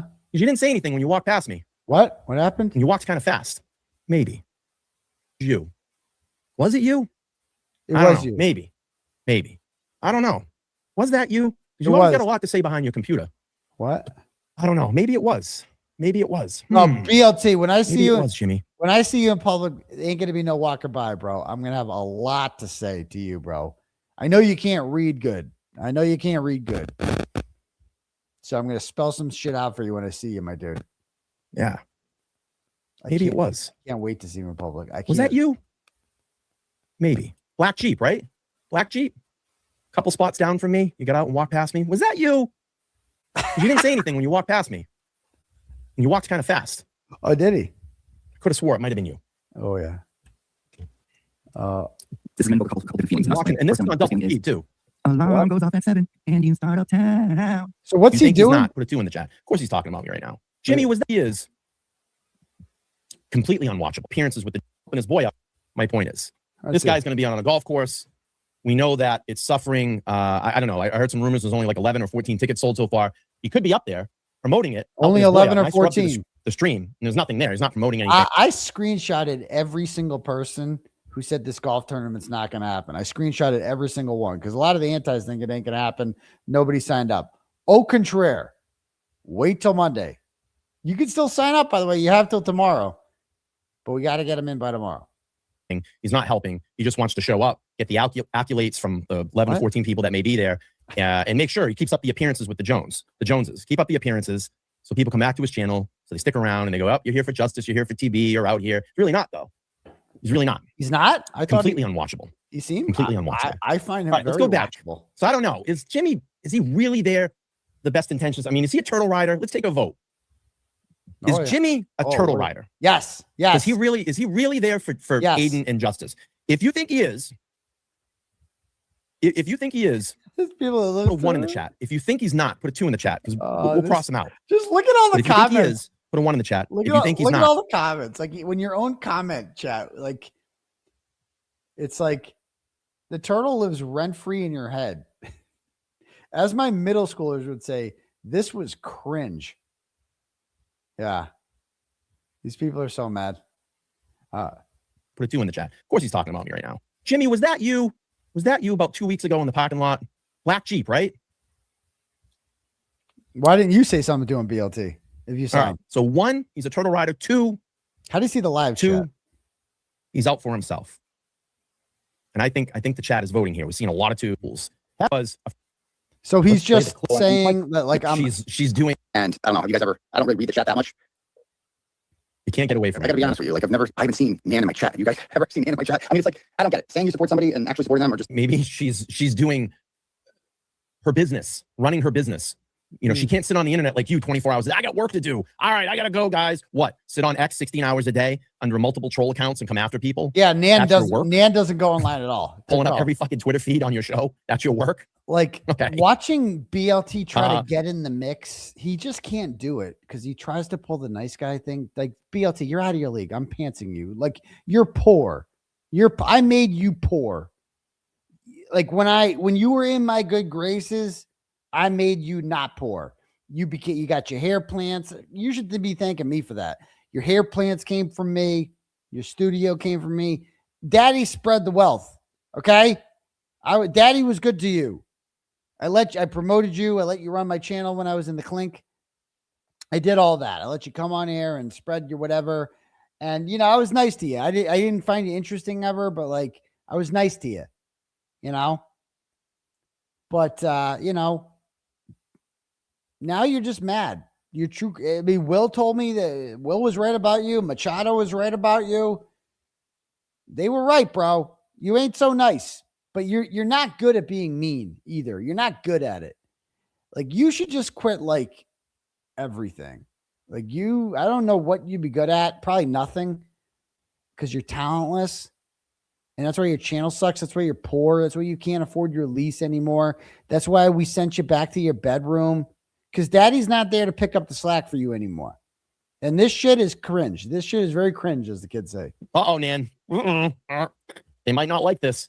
They might not like the 1099er. Nan says, match me because according to James Gillis, aka Auntie Deb, I'm broke. Bro, Nan gives out $500 a pop, and she just gave you $9.99. What you talk about? I'm broke. If you want to match Nan, please do it. 1099er. All right, let's play this. Nurse Kim. Exactly. She wants to be noticed in the chat. She makes herself noticed. Yeah. Nick Rocco and the work that he does. If there was a whole channel dedicated to like fuck Nick Rocco or fuck Mike Crawford, what's the topic going to be? Oh, it's fuck Nick Rocco or fuck Mike Crawford, right? I would not join that chat and be like, yo, what's up, guys? How's everybody doing out here tonight? Everybody having a good time? I what would are we doing now. tonight? Ooh, I nice. would Shitting now. on fucking Nick Rocco again and shitting on Mike Crawford. Okay, cool. Let me hang out here for a bit. I wouldn't do that to them because they haven't done anything to me. Oh, I love it. Oh, I love it. I love it. I love it. I love it. I love it. I love it. And I just feel like when you only go on channels that are hostile towards me, and you only these people really like pull up clips and like this is their life, is putting together other things I've said or causes or anything like that. Calling around in the chat, say, "What's up, man? Who can fuck this? Oh, Go no. after them." Yeah. What else do we got here? What else do we got? Oh, my clips. That's all you're playing is clips of me. That's it. The fucking whole article from Gretchen Voss. What? about recording date again? We're going to get to that tonight. So, oh, you're going to get to recording date. I'm not responding to this. I have nothing to say to this. Nothing. People probably assumed I would respond. That's not going to happen. Don't care. Don't care. If other people want to talk about recording date 10 months after the fact, knock yourself out. I will not participate. Oh, no, not recording without date. Reed's permission. I recorded one call. Okay. I did it, guys. Sorry. I did it. I recorded Karen Reed once. I fucking recorded her once. That's it. And it became the fuck. It's funny. Yeah. You know what position that you've put Karen in because of that? That was like the fucking whole article from Gretchen Voss. The position I put Karen in, bro, your friend 5150 is the reason it's public. She released all of it, bro. All of it. Because Karen stopped returning her phone calls. So she got revenge on Karen that way. Karen Reed was no longer useful to her. So she burnt that bridge. There was a whole article from Gretchen Voss the other day. Do you know what position you put Karen in because of that? Yeah. Karen Reed. And you're up here doing a tournament on August 3rd, and the header says, justice for John O'Keefe, Karen Reed, and Turtle Boy. Yes. But all of the donations that are coming in are going to your defense. Yes, that's right. Are you donating any money to Karen Reed's defense? No, absolutely not. Are you splitting any of that money? Not. Are you going to kick any money off to her? Of course Why not. are you using her name? She's not going to be there. Why am I using her name? Because I've been charged with witness intimidation for defending justice for Karen Reed, you fucking retard. This is the thing they're making. It says on my golf fundraiser thing, like justice for Turtle Boy, Karen Reed, and John O'Keefe. Yes, because I have charges on me because I stood up for justice for the other two. And that's why, and I'm giving Karen Reed nothing. Because Karen Reed and me are separate entities. And I'm absolutely going to put her name and John O'Keefe's name in my thing that I'm seeking justice for, because I've raised $1.1 million for her. I've done my part with Karen Reed. I've paid my dues, my dude. Me getting justice for Karen Reed came with a price. Cost me my freedom. Cost me a lot of fucking money. I wouldn't have any of these legal fees to be paid back if I didn't seek justice for John O'Keefe. I mean, he's just so gay. He's just so gay. By the way, but you know, maybe you could tell her she probably don't talk to you anymore. If Karen Reed wants to work somehow where we split shit and work together and do all that shit and hold hands and 𝗃𝗍𝗂𝗧𝗃, I'm down. I'm down. Give her a call, man. Tell her to hit me up. I'm down. Until then, we carry on. She's not doing the tournament with you. No. Why do you keep using her name for stuff like that? Because maybe to attract people like in? it. Yes. Yes. To attract free Karen Reed people in? Yes. Put Karen's name on it? Yes. But what wasn't like 8 months ago, 6 months ago? You were pissed off that we were doing fundraisers for her? No. And you were doing a counteracting stream against Karen? Because no, I did it. I did the counter stream because Meredith was on it. Because you had a stream with my psycho ex-girlfriend doing that at the same time. That's why I did it. And who raised more money that night? Oh, right, I did. Because people like me. I don't know if you know that. People like me. And people don't like you. The reason people aren't donating to Karen Reed as much as they used to is because of people like you. They don't like you. They don't like 𝗏𝗏. They don't like 5150. They don't like any of you idiots. You're the reason that she's not making, like, when Daddy was fucking on her side, things were going well, right? Now that you're kind of the spokesperson, things ain't going so well, are they? Right? The best thing that she could ever do is get as far away from you retards as possible. Because you're bad for business, bro.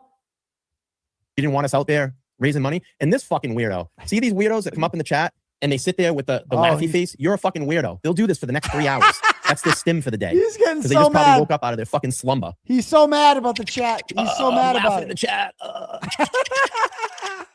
He's so mad. Look how mad he is. Look at him. Let's get it. Let's laugh.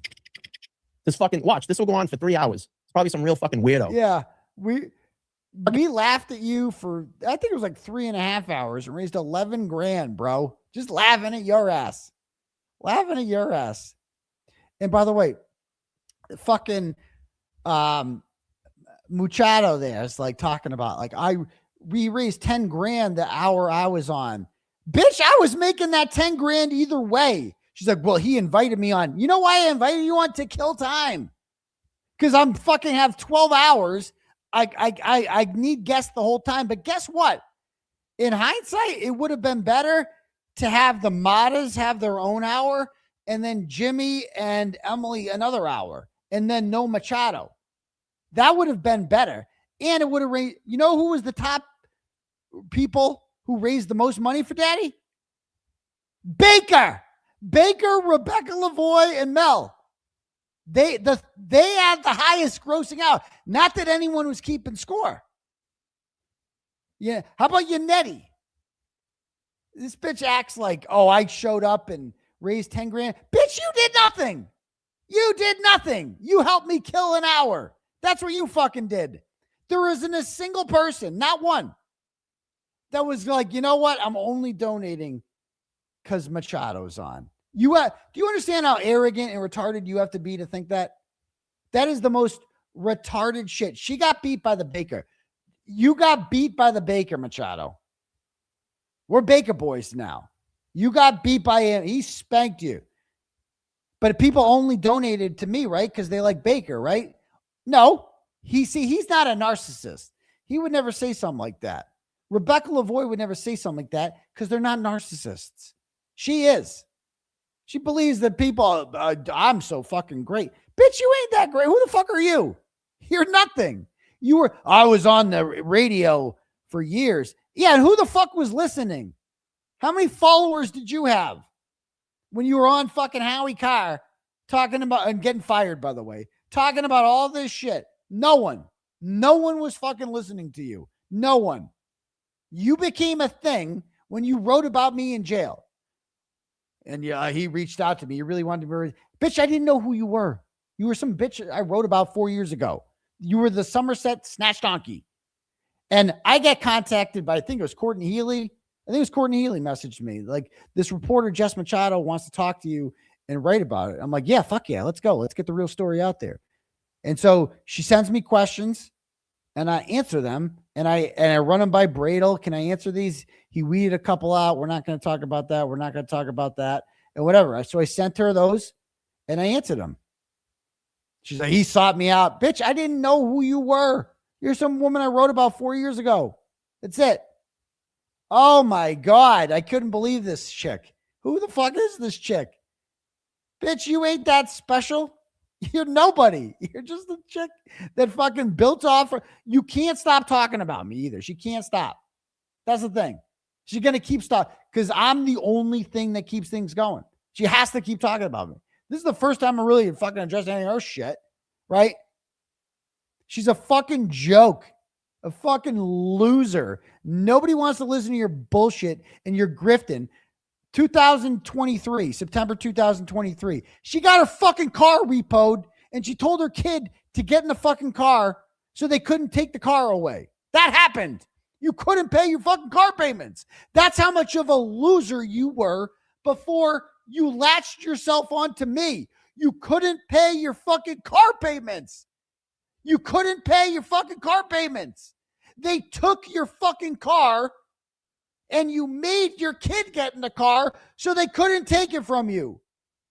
That was 3 months before you reached out to me in jail. 3 months. And then you latched onto me and all of a sudden, oh, I'm selling merch. I'm doing this and that. Bitch, prior to Turtle Boy, you couldn't pay your fucking car. That's it. And you had a husband. Where was he? How come he couldn't pay your fucking car? Huh?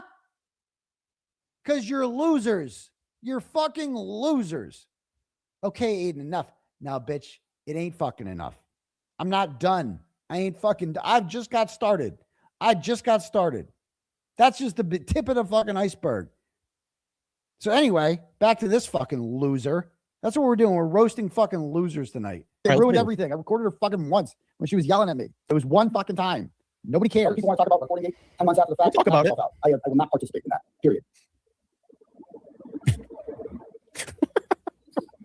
So, believe what you want. Believe what you want. But I'm a receipts guy, and the truth always comes out. Believe what you want. But, and I will remember. Oh, yeah. 20 minutes, 30 minutes, he pulled it down. Do you know why? He was getting pushback. What? And he was afraid. Pull what down? And why would he be afraid? Well, am I going to support LTL or am I going to get chirped on by the riders? And he put that tweet out. Put what tweet out? He put that tweet out in support of me. What? Kind of poked back a little bit at Machado. But within like 20 minutes, 30 minutes, he pulled it down. Do you know why? He was getting pushback. What? And he was afraid. And why would he be afraid? Well, if you get pushback from the riders and they leave your channel, what happens? Lose your audience. You lose those super chats. What? So he took it down. He didn't want to support me. What? He didn't want to support me. Let's see. Mike, chiming in. Good to see Mike. He said, it's one thing when a friend doesn't support you in public. That's okay if they don't. But privately, that's a cult. What? And the last time I talked to Mazza was in December. He's talking about and he literally Mazza. said to me, and I'm not going to disclose all of everything, but he said, you know Mazza's what? You were one of my best friends through all of this. And he wouldn't get it. He wouldn't get it and he wouldn't support me. And he left because he wanted to be with the riders. He wanted to make sure they were still there on his channel. He didn't want to lose those subs. He didn't want to lose those people viewing him. Mazza has been like the most neutral guy through all this. If you have a problem with Mazza, I don't know what's wrong with you, bro. And the thing that was really bad about it was during the fundraiser, he did this. What? What did he Which do? I thought was a very lowbrow move. What? To compare. Oh God. Aaron's fundraising totals versus Aidan Why was fundraising that? totals. Why was like that? It was a competition. Why was that lowbrow? Like it was a competition. Well, it was to you. And here you go.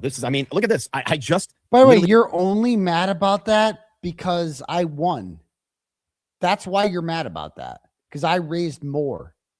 That's right. If Karen Reed's fund raised more money than my fund did, they wouldn't have a problem with Maz's thing. So Maz is a bad guy for reporting facts. He pulled this up. I unsubscribed to Mazza after he streamed Turtle Boy's petty fundraiser next to Karen Reed. Seems so unlike him. But it's because, and he tried to play this neutrality thing online. I'm going to be neutral. I'm going to play neutral. And it just doesn't work that way. But it's because he's a turtle rider. That's why the whole time he's a turtle rider. What? Yeah, he's a supporter. And, you know, and I look at stuff like this. So are you. And again, I don't want to get down on him too much because I think deep down inside, he's a good guy. I had a lot of fun with Mazza, did a lot of shows together. I just thought if we're friends and you say we're friends, okay, that you would have supported me through thick and thin. Because do you think that 𝗵𝗫𝗄𝗃 is going to take you out and buy dinner for you? Do you think that Turtle Boy would invite you over to his house and then take you out for dinner? Will he pay for your meal? Yeah, you can. I'll buy him a meal. Will 𝗵𝗫𝗄𝗃 pay for your meal? I'll buy him any a of these meal. fucking people pay for I'll your buy meals? Mazza a meal. I'll buy. And that's Mazza out of a friendship to host you, to say you're a good guy, bring you up on, you know, great panels, and have great productive conversations about Karen Reed, huh? And about all the other subjects that we were talking about. What? Do you think any of those people care about you? They don't. I care. It's about just Mazza. a stepping stone. I like Mazza. I need someone on my channel tonight. I'll call Mazza. We'll bring him over. He can talk with me through this. That's all it is, man. He's so angry. But you played the game right. Look how angry he is. Because you were afraid to lose the subs. You were afraid to lose the super chat. He's such an angry elf. And then, like, you know, I see things like this. How You know, many Nan views? Gallagher came up and helped him. It's got on stream. 4,000 𝗫𝗄𝗃 views. 𝗵𝗏. Or even just recently acclimating to it. Oh, God. Like I know, for example, the Glarer is going through her her matter now, which is why did she? You know, talk I like feel like that? I should say this. But donated her time on Mazza Media. Oh, yeah. And then brings up one of the most vile people that have attacked Nan over and over and over again online. Huh? You know, he's all in. He's all TB again. What? Going to do a TB. To be TV. a Karen Reed focused show. We're going to be talking about Gretchen Voss tomorrow, but we're going to be talking about Turtle Boy today. Turtle Boy's news today, Karen Reed, Gretchen Voss news tomorrow. I think they talk a little bit about, quite a bit about Turtle Boy. I have not read that article yet. I've heard bits and pieces of it, seen some excerpts of it, but we'll be covering that tomorrow at noon. Yeah. Brings. I love Mazza Media. This chick. You know, supporters and Oh no, not Bo Esquire. That kid did it. You know, like they all do it. You know, Jesus that Christ. guy, She's he was rough. bad news. I'm like, so. Yeah. Yeah. But Now, you know, you've been- or anything like I watched the trials through the first trial I watched just like on like court TV, and I would have to catch up because I work during the day. You know, so I'd be a little bit behind, but I'd you know, catch up over the weekends, and they would have And this lady went after, I don't know what the fuck's going on there. God damn. But this lady attacked Nan over and over and over again. You sat there and watched TV attack me. You sat there and watched 𝗄𝗏 Machado attack me over and over and over and over again. Mazza just plays it down the middle. Mazza never took a side in anything. And if I was not offended by that, but he was. I don't like, it's like, so he has to like police what everybody has said about everyone else. He would still talk to you, bro. But you're attacking him for some reason. Like, why?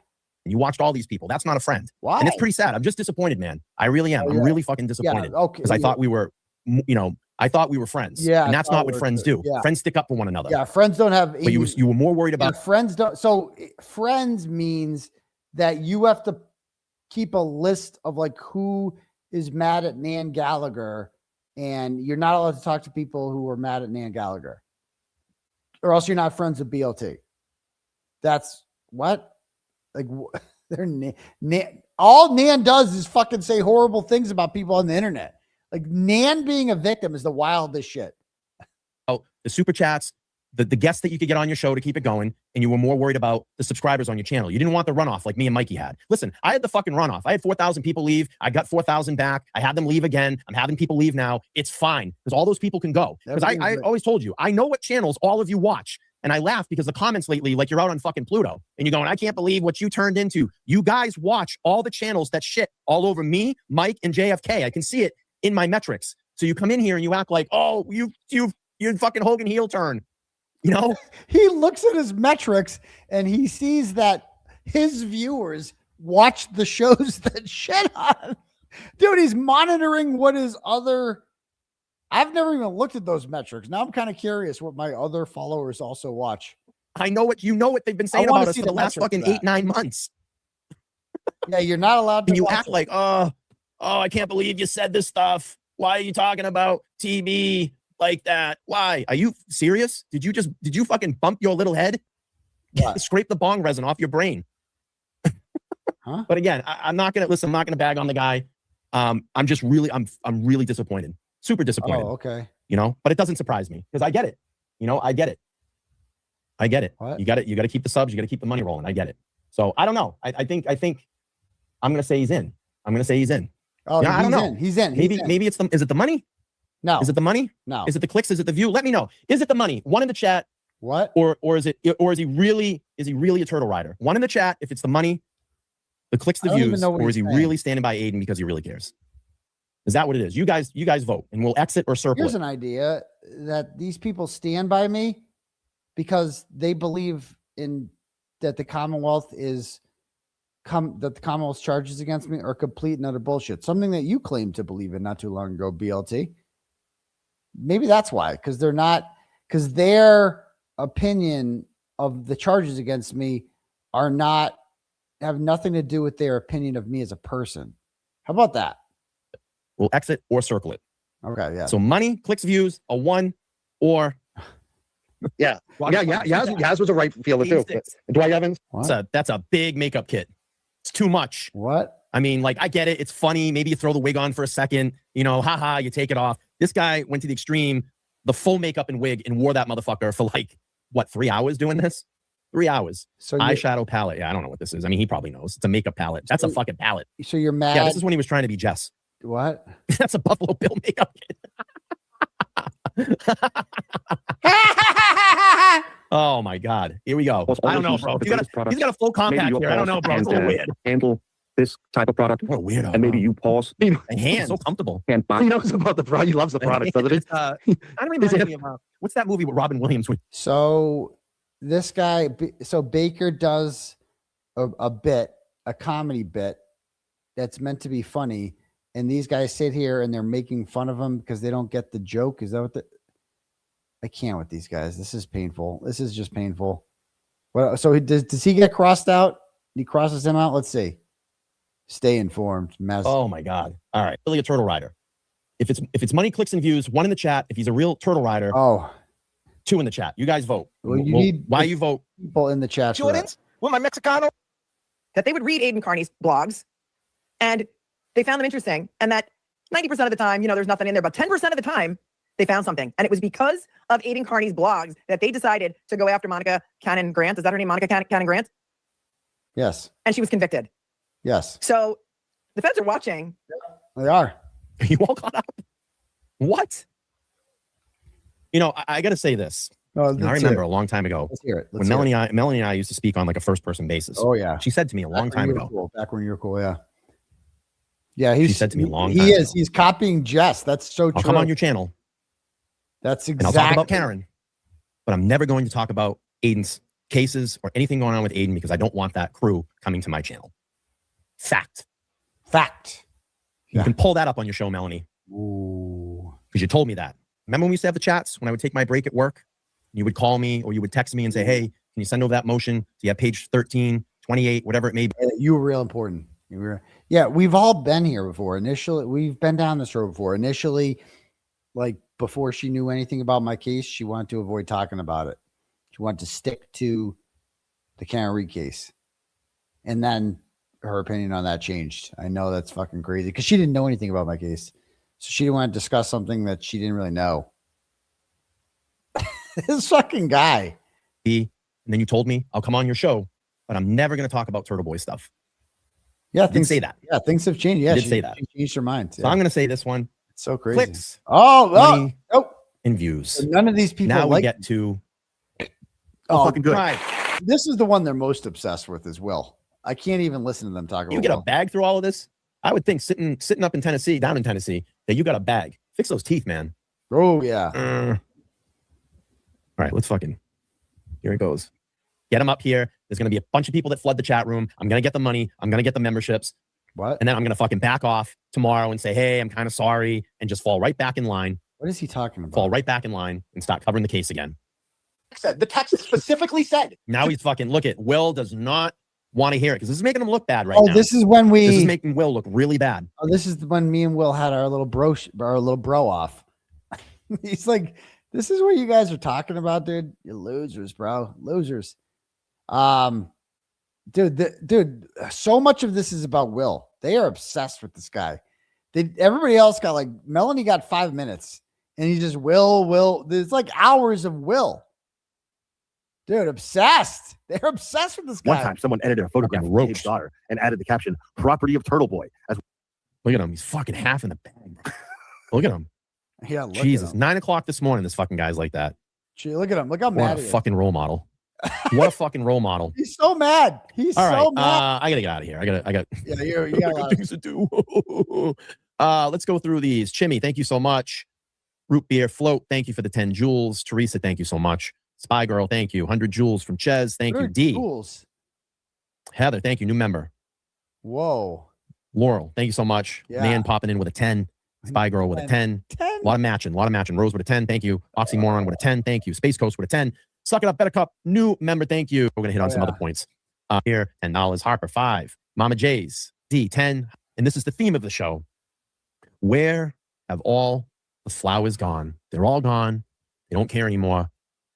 They're not your friends. You're not their friend. I don't know. I feel like, And that's it. All right, everybody. I'm going to head out. I'll see you back tomorrow night. Take care. I don't know. I feel like all those people I'm still friends with. So anyway, we have anything else here? Mary Swamp Eye giving out 5 memberships. Glad to see it. Thanks. Justice says nobody fucks with Mazza. LTL is a closeted gay. And there's nothing wrong with that. But he should own it. The Glare says when you trash Mazza, that's all I need to know about your character. Take the train, losers. Haha, exactly. Chastity says BLT is a little sensitive. He blocked me because I said he was Daniel's chia pet. Romy in Mass sends a bunch of flies. Thank you, Romy. Good Citizen Waymath says Texas tennis racket for the win. Thank you. Yes, so we got all those. Any more turtle chats? I don't want to miss anyone. Last one. Thanks, guys. Sends $5. Goes, hey, Lord of the Flies. I ran out of room in the cash app. I'm telling you, the Jolt buzz. Okay, it's a whole thing about the bug zapper. No salt gun, messy sprays. Awesome. I'll check that out. Thank you so much. All right, guys. Anyway, I'm going to call it a night, but we'll see you guys all in the morning for the Bus Stop Live tradition. And yeah, hope you guys have a wonderful day. All right. Peace, debunked, outie. And brush your teeth. Tick, tick, tick, tick, boom. Tick, tick, tick, tick, tick, tick, tick, boom. Tick, tick, tick, tick, tick, tick, boom. Pressure build, detonate. Tick, boom. Too late now, can't moderate. Tick, just give me flash. Let's go. Everybody talking, nobody compose. You should have just let me be, but nah, you knew what I do. Who I am. You know who I am. Tick, tick, tick. Robbing and weaving where you telegraph hate. Flashbulbs pop every time I breathe. Whole world watching. Enjoy no front row seats. Say my name, watch the algorithm screen. Turtle boy. You drama sales on the fumes of my pike tails. Free clickbait for all the mirror ultimate. Bum for town clownies. Better all town clownies in the cheap seats. I built this house, you built noise, I built proof. Woo. Time to raise this roof. Time to expose the hard truth. Now the spotlight stuck on you. Oh, po baby boo. Tick, tick, tick, boom. Truth hit the wrong. Stand clear. Tick, boom. Funny now, they fear. Tick, boom. Flashbulbs, no escape.